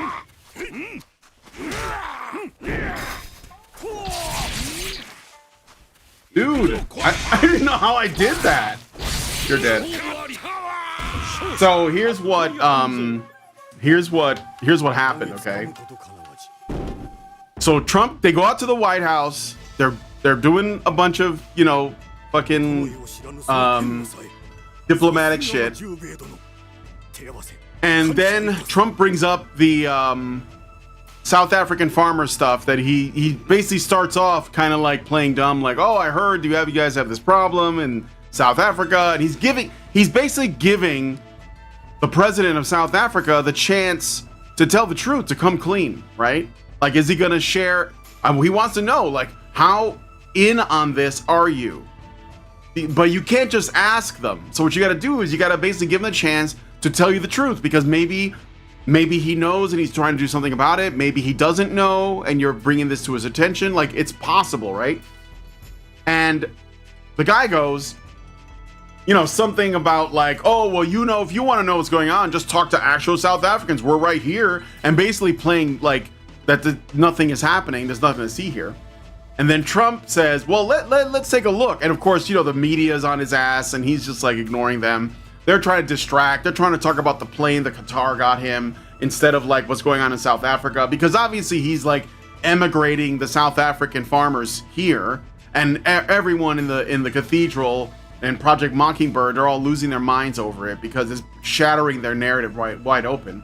He sits them all down. He says, "Oh, I got a video. Let's look at the video." And he like darkens the room and turns on the video and plays like a fucking montage of this communist party. And basically, there's like a number of parties because like that's what the president says. Well, you know, it's a democracy, right? Like he almost tried to do like this underhanded kind of, well, unlike your country, we're a democracy because we have all these parties. And he's saying we got all these parties, but like almost all those parties are leftist parties. So there's really not there's not a variety of parties. You're just naming, it's just like what the commies do when they're debating people and you call them commies and oh, I'm not a communist, I'm a democratic socialist. I'm a social democrat, which is different from a democratic socialist. I'm a Maoist, I'm a Stalinist, I'm a tanky, I'm a fucking Leninist. Like they just, it's all bullshit. Like they're all the same. They just have little disagreements about how much redistribution they want. And how many their idea of genocide differs between like Stalin, Lenin, Pol Pot, and Mao, but it's ultimately like, you know, all the same shit. And so the guy is like, oh well, you know, there's lots of parties because that's what a democracy is, right, guys? But this one party, the one that's like openly saying "kill the poor, the farmer," right? Brrr, ha, like that guy. That's like just the party that's showing the truth, but that doesn't mean that the other parties are not aligned because they're at least aligned enough to not say anything about it. They're just staying quiet. It's like they engage in stochastic terrorism over there when they basically convince the population, the black population of South Africa, that the white people are the problem, and all you gotta do is wait. And when white farmers get murdered and families are killed and their lands are taken from them, you can say, well, I didn't tell them to do that. I'm against violence, guys. I'm against it, like in principle. But you're not saying anything. So Trump makes them watch it. And of course they look, I joked with my wife, when we first saw it, I was like, man, I bet the plane flight back to South Africa was really fucking quiet. Like they were just sitting there like, oh shit, like what are we gonna say? And and all that was amazing. Like everybody saw it. You know, the media is gonna try to spin this shit. Of course, that's what they do. And I hope people don't fall for it, but they might, because you know, people are fucking. It's not just that they're stupid. It's that they don't really want to know the truth. That's the real problem. It's not that they're stupid. It's that they don't want to hear that they've been lied to. They hate the idea that they have been lied to and that they fell for it so much that they'll do anything to like not accept it, right? So this is the problem with like changing people's minds, is their pride. They're so ego invested in their lies because the truth would make them feel like they don't know everything, and everybody wants to feel like they know everything. So, but how does South Africa respond? Well, there could have been a number of ways they could have done it. They could have said, okay, well, you can have the farmers. They could have said, oh, well, we'll give them their land back and you know, like make this right. We'll work with America. We'll work with whoever, right? And one of the things is that one of the reasons why they were there was because Trump was saying, you know, he's looking at budgets and he's like, well, why are we giving you guys money, right? And of course, they want our money, so. It would even if in a purely pragmatic sense, they could have done that, but they didn't. What they did was they made it illegal in South Africa for you to talk about the farmers. That's what they did. So they essentially, you know, there's like a Snowden quote that Snowden did when he says, when criminals make it illegal for you to report crime. Oh no, when the government makes it illegal for you to report crimes, the government are the criminals, something like that. And the average person has the mind of a domestic animal. No, I think that people are not stupid. They're just really insecure, and they don't want to like look stupid, so they'll do anything. You know, I want to see what this does. So basically they're just making it, globalist politics is just a question of how left are you. Yes. 服部半 Shit, 蔵 this bitch. VS ナコルルいざ尋常に一本目勝負いや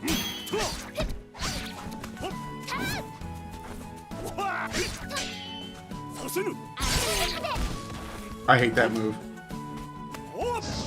ピンチマクイーンははさせぬ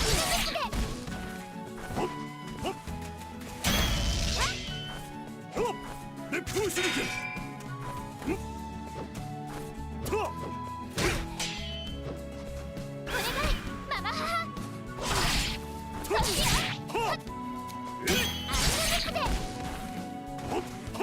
マクイーンいやマクイーン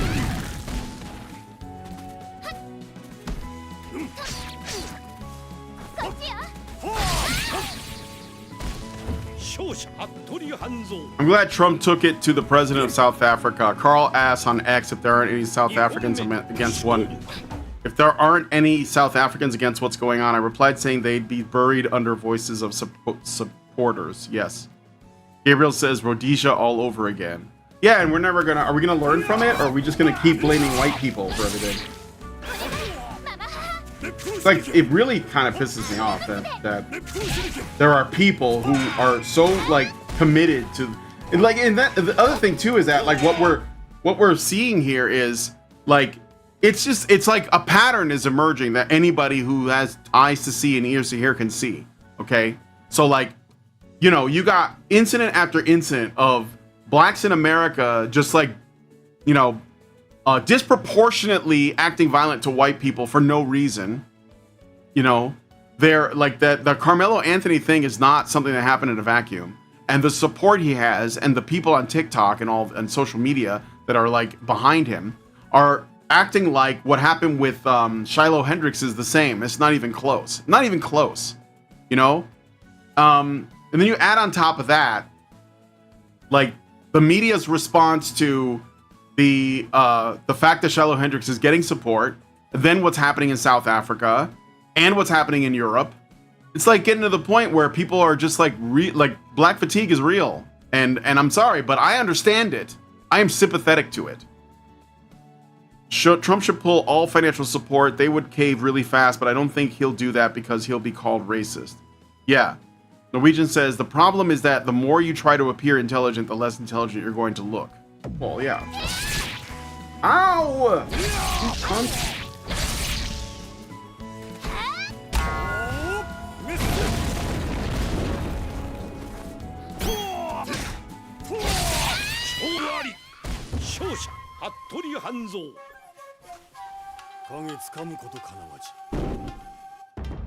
Shit, man. Is okay. Just okay. Look, of all ninja characters in fighting games, the ones you can think of, and I know there's a lot. Like there's a lot of fighting games, and like almost every fighting game has a ninja in it. But which one do you think is the most iconic? Because I think it's Hanzo, and I like ninjas in a lot of fighting games. Like Guy is cool, and you know. Master Goa says, even if Trump does nothing, they'll reap what they sow because they are the only people that can't manage and farm their own land. Well, that's the thing, though. They kind of want to have their cake and eat it too because they want the farmers to work because no one else is going to do it. They want them to toil the fields, but they want to reap the benefits. And so if the farmers leave, then yeah, they're fucked. And they should be. They deserve that. So yeah, what's your favorite ninja character in fighting games? I know I already gave ninjas a whole month for like other kinds of games, but I'd like to know what you guys think. All right, I'm gonna play Tachibana Ukkyo, and we will fight against one of these guys, I guess. Maybe this guy or Wanfu.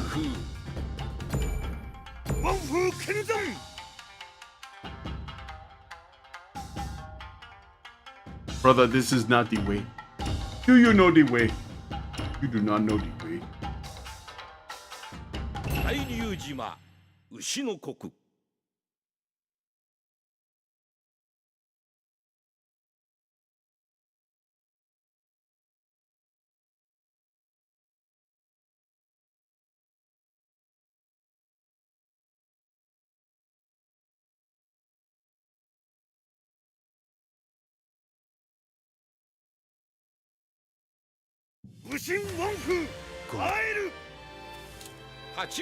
Yoshimitsu is the most iconic to me because of over how over the top his design is. It's a good one. Yoshimitsu is a good one.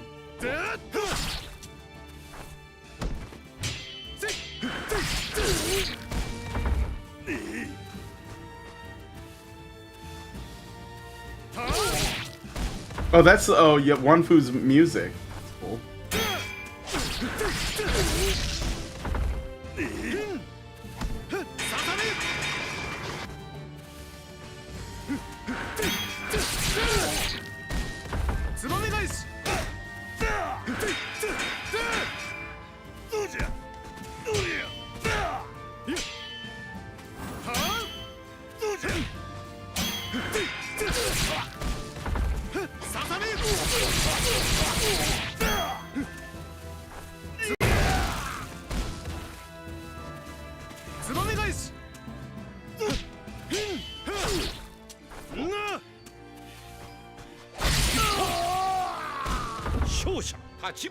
cool. It's alright, just a little allergies. Just a little allergies. He's one of these characters that are dying but never dies.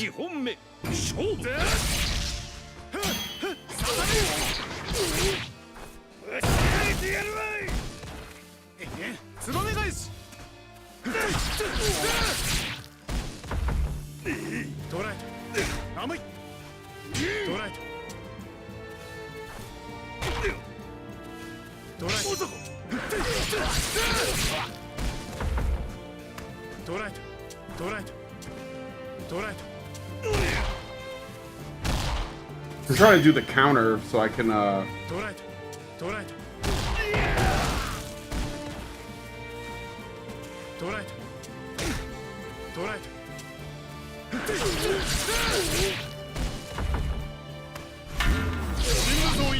Oh, well, I just did it. It's over.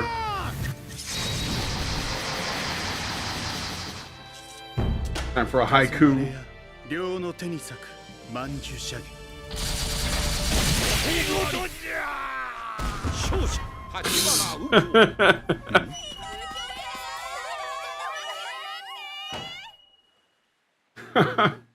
He ain't got time for that. Ukyo is a Sigma. Living that Sigma life. Disregard women, acquire currency. Acquire sword skills.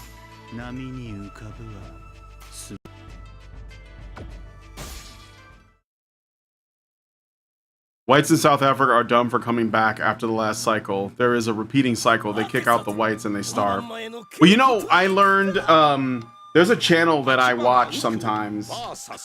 Senryo Kyoshiro. Senryo Kyoshiro. There's a channel that I watch. This guy he mainly talks about gaming, but he's South African. His name is, his channel's called Akalon TV.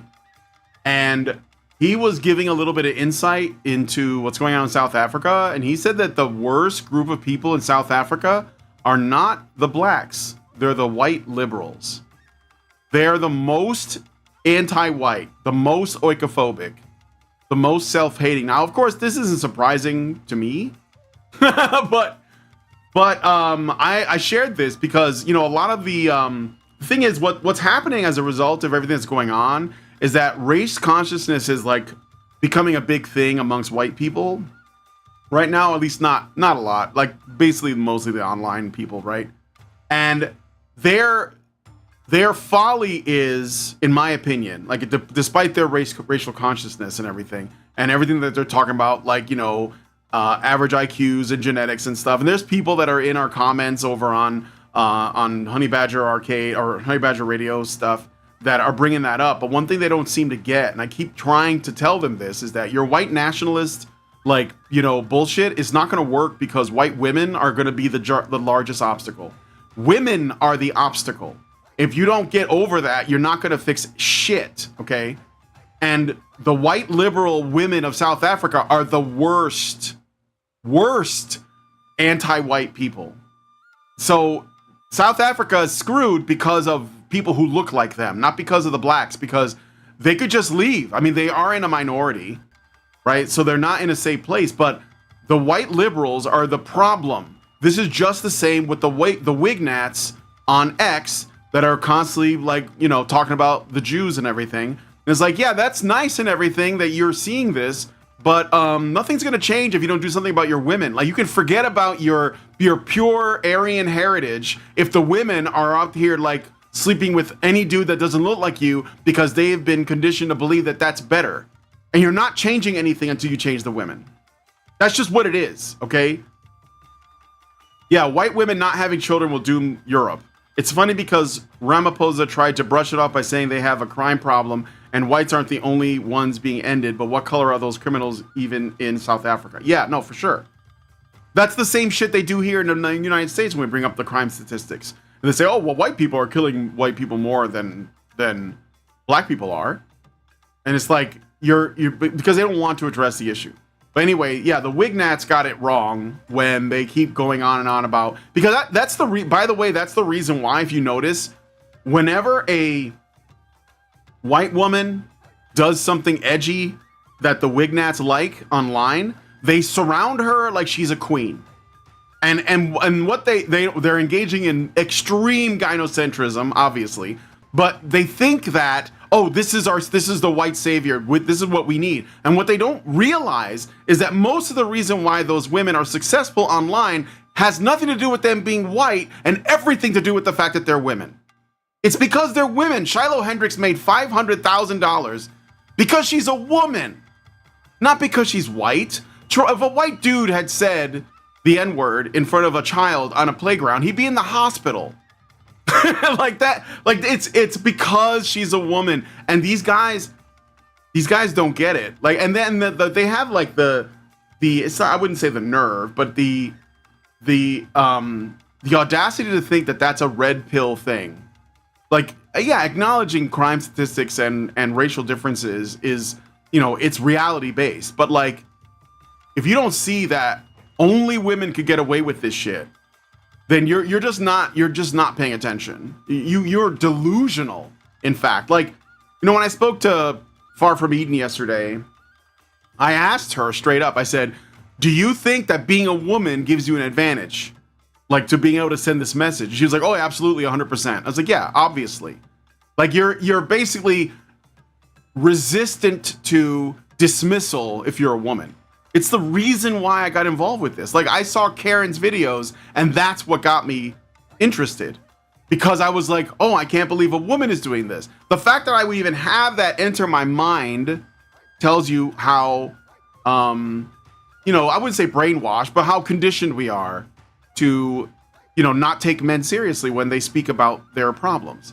So the racially conscious whites, whatever you want to call it, the Nick Fuentes types and the Groypers, those guys, I mean, like, I get all of the criticisms they have about Israel and everything else, sure. But, and I mean, that's all true. I'm not denying it. But if they don't, like, they're not going to get what they want if they don't, like, do something about women. And I don't think that's going to be easy.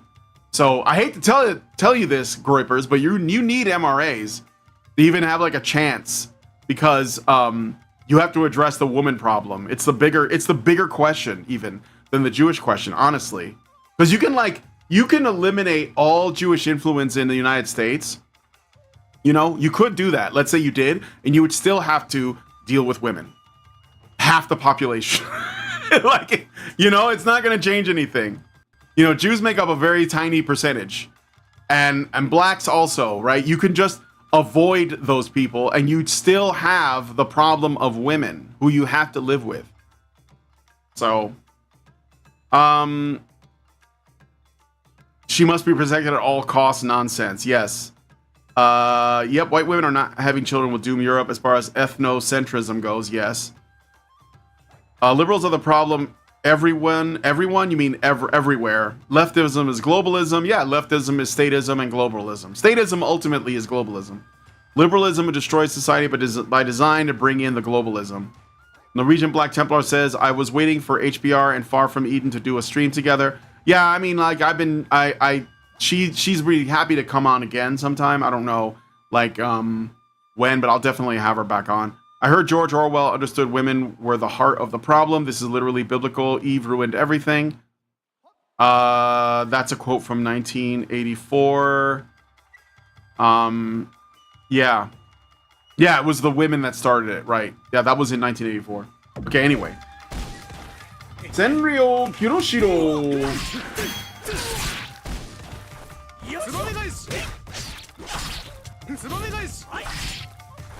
See how I step back and I do the air thing?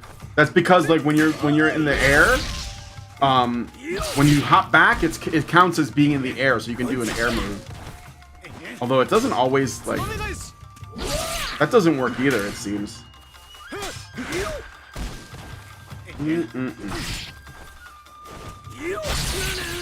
Oh, you motherfucker. Okay.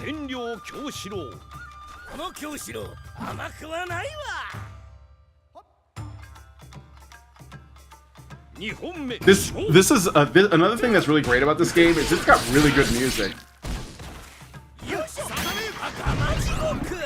Oh, the frog! I forgot about that. Okay, okay. Take it.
Run from the hose. Oh no, I'm done. Okay. In the lore for the game, Ukyo has his back to you because I think originally it was because he didn't want his face damaged, and that's why he fights like that. He's not blind, even though he does have a Zatoichi like style sword and his eyes are closed. Usually, but that's just because he's super chill. Norwegian says, Master Goa says it's always the women and above all the young ones who were the most bigoted adherents of the party, the swallowers of slogans, the amateur spies and nosers out of unorthodoxy. George Orwell. Yes, true. Well, look at what's happening now. Women are young women in particular are super far left right now, which means they support the state, which means they're statist. They support the party. I don't know when like people are gonna wake up to that. Norwegian Black Templar says, I've noticed that a lot of blue-pilled Christians such as Matt Walsh ignore the Bible teaches them to hold women accountable. If God thinks women should be accountable, then why don't they? Well, I mean, it's men. God. Okay, so like the Adam and Eve story, Eve's sin was being disobedient to God, right? And partaking of the fruit of the tree of knowledge of good and evil, because she was propagandized by the serpent to do it. But Adam also sinned, and Adam's sin was essentially not, there was a couple things. One was not calling out Eve when she was doing that, and the other was when God approached them and confronted them both, Adam just blamed Eve and said, well, Eve convinced me to do it. So which is essentially passing the buck. So I think what it means is that men should be holding women accountable. Men should be doing that. Now, it doesn't mean that men are responsible for women's actions. but it does mean that men should be holding women accountable for their actions. You know what I'm saying? Because otherwise we fall into more sin because we let women do shit, and then it sort of dooms everybody. It hurts everybody. So, women are the problem because they run on feelings. Yeah. Mao's Red Guard was led by schoolgirls. They even kickstarted the first death of the Cultural Revolution by torturing and beating to death their vice principal, Bian, of an all-girls school. Yeah, man. The leaders of Antifa. Did you guys hear about the some people went into like an Antifa hideout or stronghold or something? It was an abandoned building they didn't realize was an Antifa headquarters or former one. I haven't looked into it yet, but I understand that it's disgusting. But of course it is.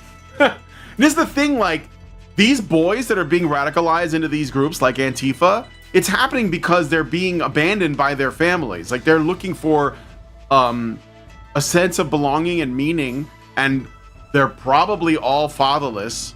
I wouldn't be surprised. I'd have to look at the data on that. I don't know if there's any way to gather it. And, you know, they probably were raised by single moms.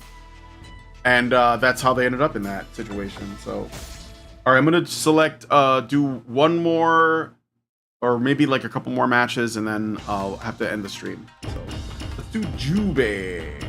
Where is he? This is my main, so I haven't played him in a while, but Jubei's the shit. I'll fight Galford. Yeah, let's go. Poppy! Carl did a good vid on BAM years ago, but YouTube yeeted most of his content. Yeah, BAM, I remember that. It's a cult, right? That was the Yvette Falarka thing, wasn't it? Before the Temple Gates, Matagahara, Hall of Minerva, Sakura of Shizuka, Green Hell, Early Summer. This is Yagu's hut, I think.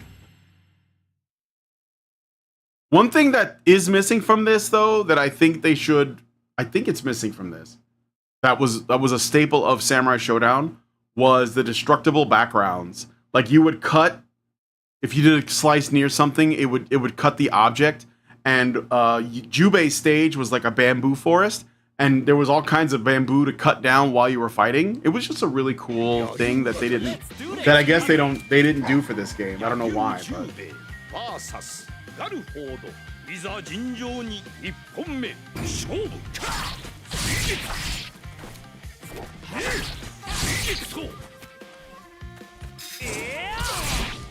Oh shit. Okay, Alfred, all right.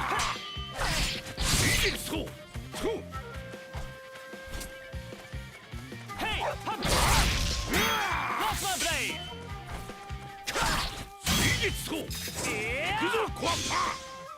Lost my blade. Overhead crash. Overhead crush. Oh shit.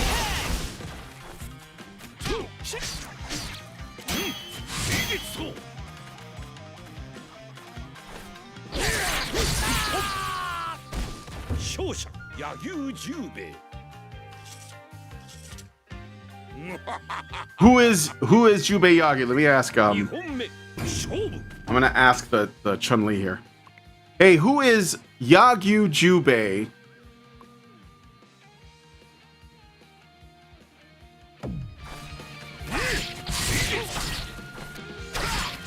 Yagyu Jubei is like this super famous samurai swordsman from way back in the day. He's got like a ton of cool moves and techniques. Does he? Yeah, man. I just looked him up, and apparently he was like some legendary 17th century badass. Son of this famous swordmaster guy, Yagyu no Minori. They say he was 20 of the greatest swordsmen ever, you know.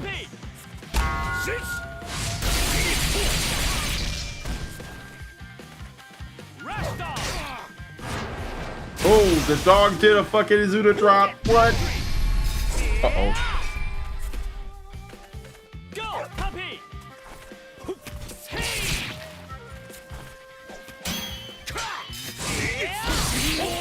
Okay, all right, nigga. Ha-ha. 最終勝負 Ha!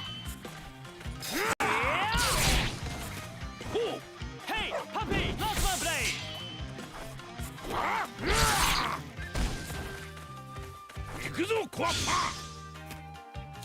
行くぞコアッパ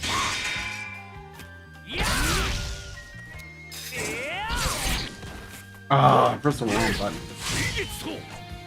I want the counter, you know?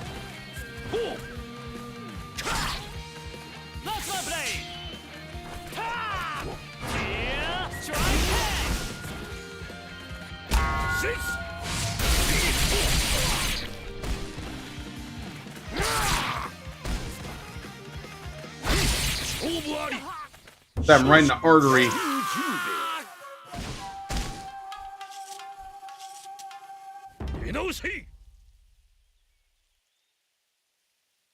The dog better be immortal. I just looked him up, says the AI with instant access to the internet's knowledge. Yeah, right. I vaguely heard about that. Master Goa says, I vaguely heard about that, but I didn't care because I can imagine it looks like a homeless camp, but with more graffiti and Starbucks cups laying everywhere. Yeah. いざ尋常に1本目勝負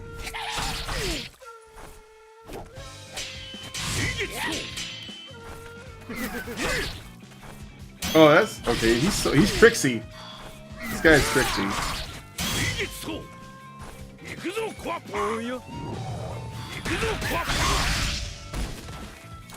ー発想ハンパ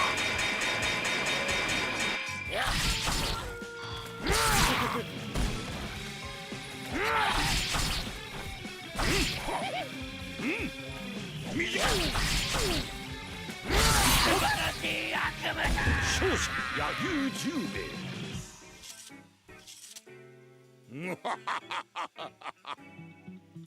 2本目勝負短くの目がそこかいほう短く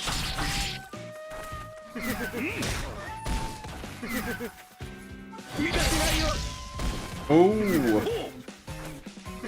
短くの目が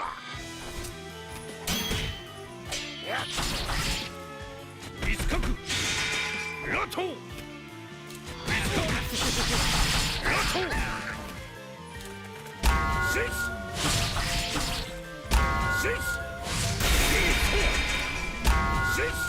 One more time.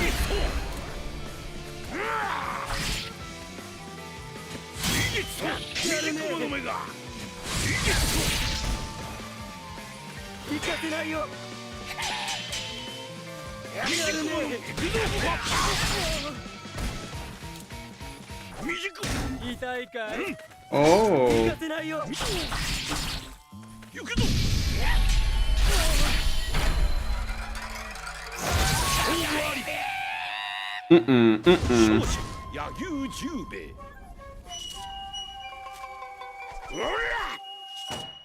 Contract closed.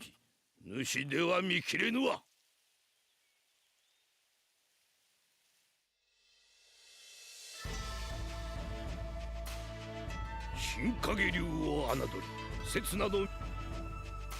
All right. Let me see. Do one more match against a random CPU and I'll quit there. But that Samurai Shodown, I think it's just like from playing all the games I played this month. This is like one of my favorites. I'm gonna probably revisit at the end of the month to see which one left the best impression on me. Oh, Charlotte, that's cool. I wanted to fight her.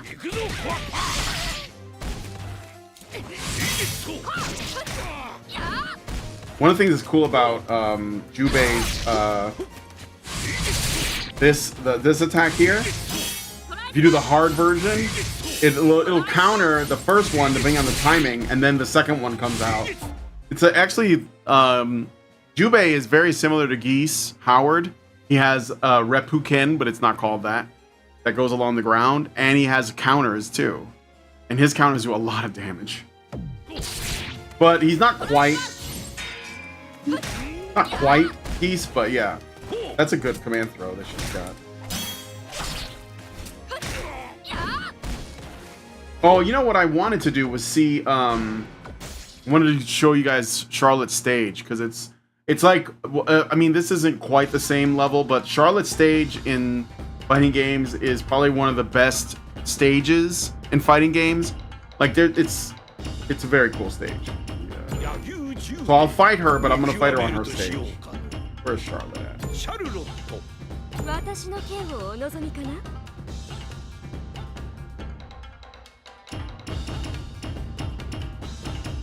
Where is it? Hall of Minerva.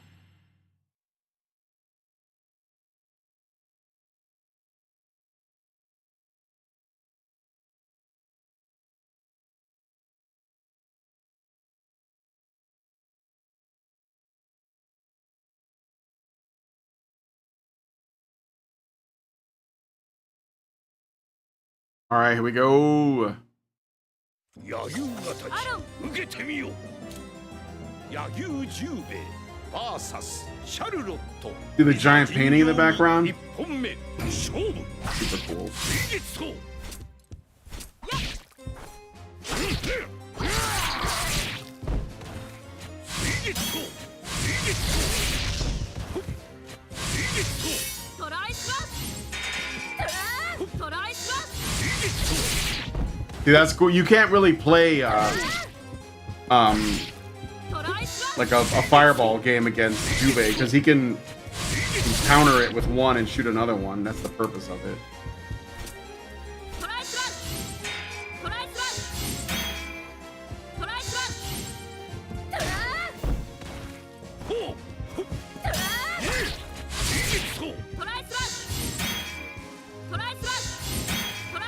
See, I'm doing the just defend. There we go. It's a little hard to do the timing, but it's not as hard as parrying in Street Fighter 3. Gotcha. Didn't see that coming. Charlotte looks like a medieval Samus Aran. Hi, Muazar. Power gradation.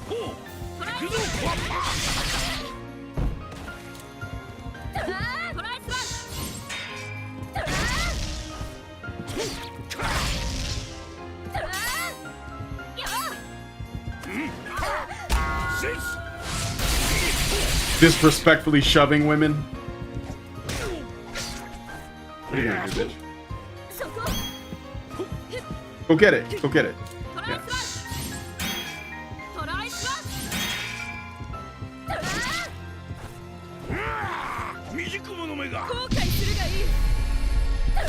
Oh boy. She's getting real now. She's getting serious. Oh! Oh, okay. She brought it.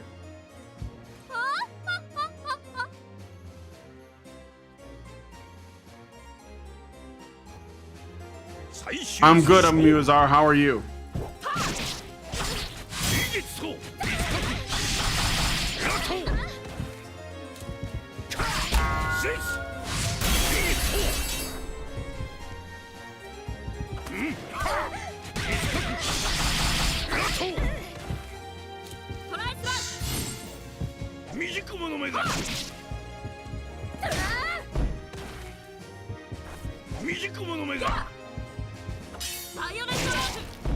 Ooh, nice.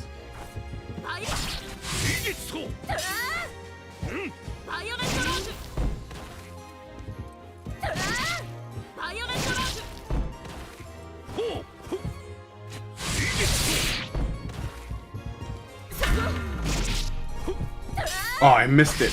Shit.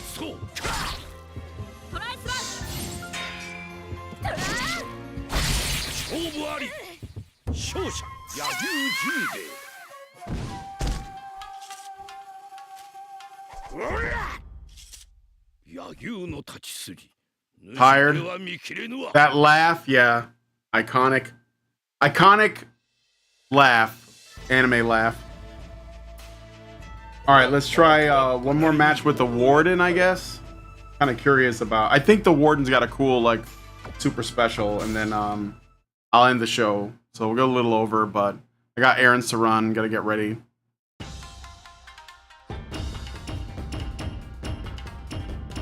But yeah, lots of good characters. Very well done. in my opinion. I think it's one of the more solid, definitely one of the better Samurai Shodown games. And SNK, you know, I don't know what they've been doing. Like this new, I think they got a new King of Fighters and a new Fatal Fury or Fatal Fury game. But like some of the choices they made in terms of guest characters are just like, what the hell is going on? You know? All right, who should I fight against?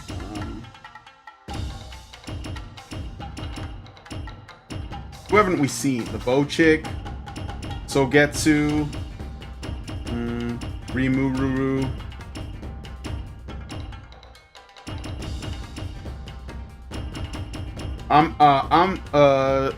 Amaxashiro. Let me ask Chun-Li one more thing. Hey, who is Amaxashiro Tokisada from history?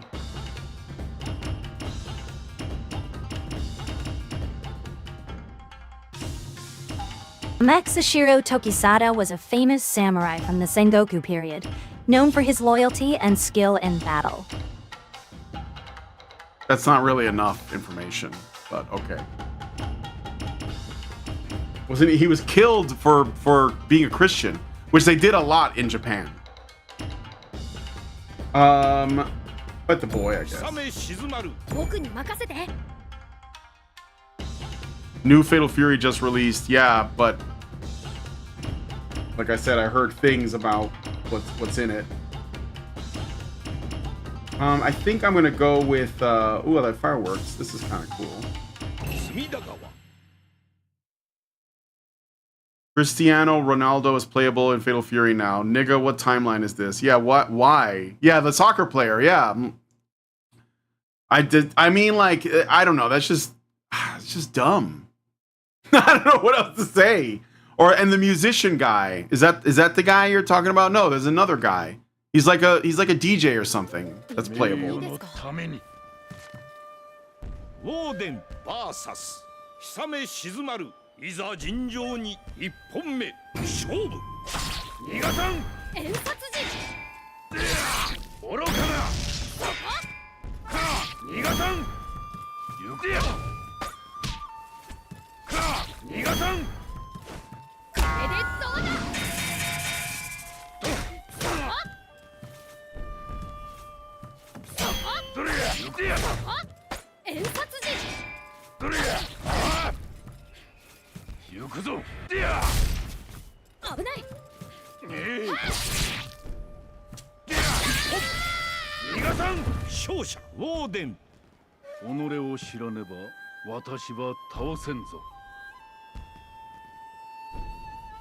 June of Wrath, Nachi. Yeah, that's it. Yeah, Nachi.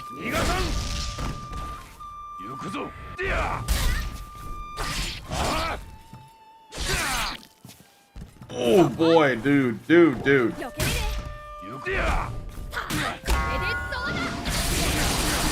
Oh. Well, it's all right. Give me my shit back.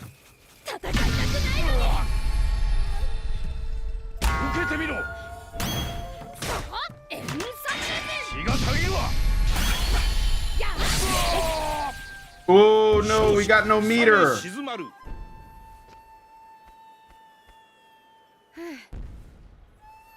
I don't have anything now. I just have to fight him like vanilla.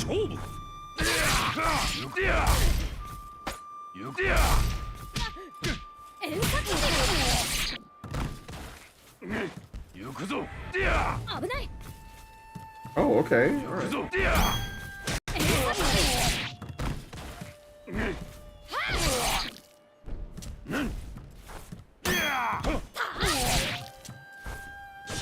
Dude, this kid is gonna kill me? What the fuck? Nope. Great sword. Reach. I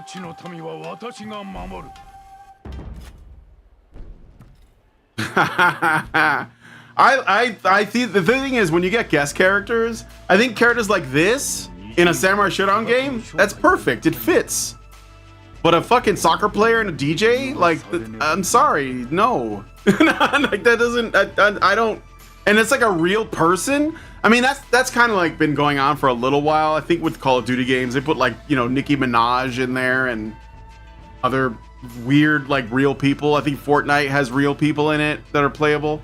But I think that's getting into like weird corpo brand shit that I'm not a fan of. But like guest characters that are like fan favorites or a good fit. Like, I mean, I didn't play a lot of For Honor, but I played it like once. I think it was free for a little while. But the idea of getting a For Honor, like, if you didn't tell me this was a For Honor character, I would just think it was a character that was just in there, you know, like Charlotte or anybody else.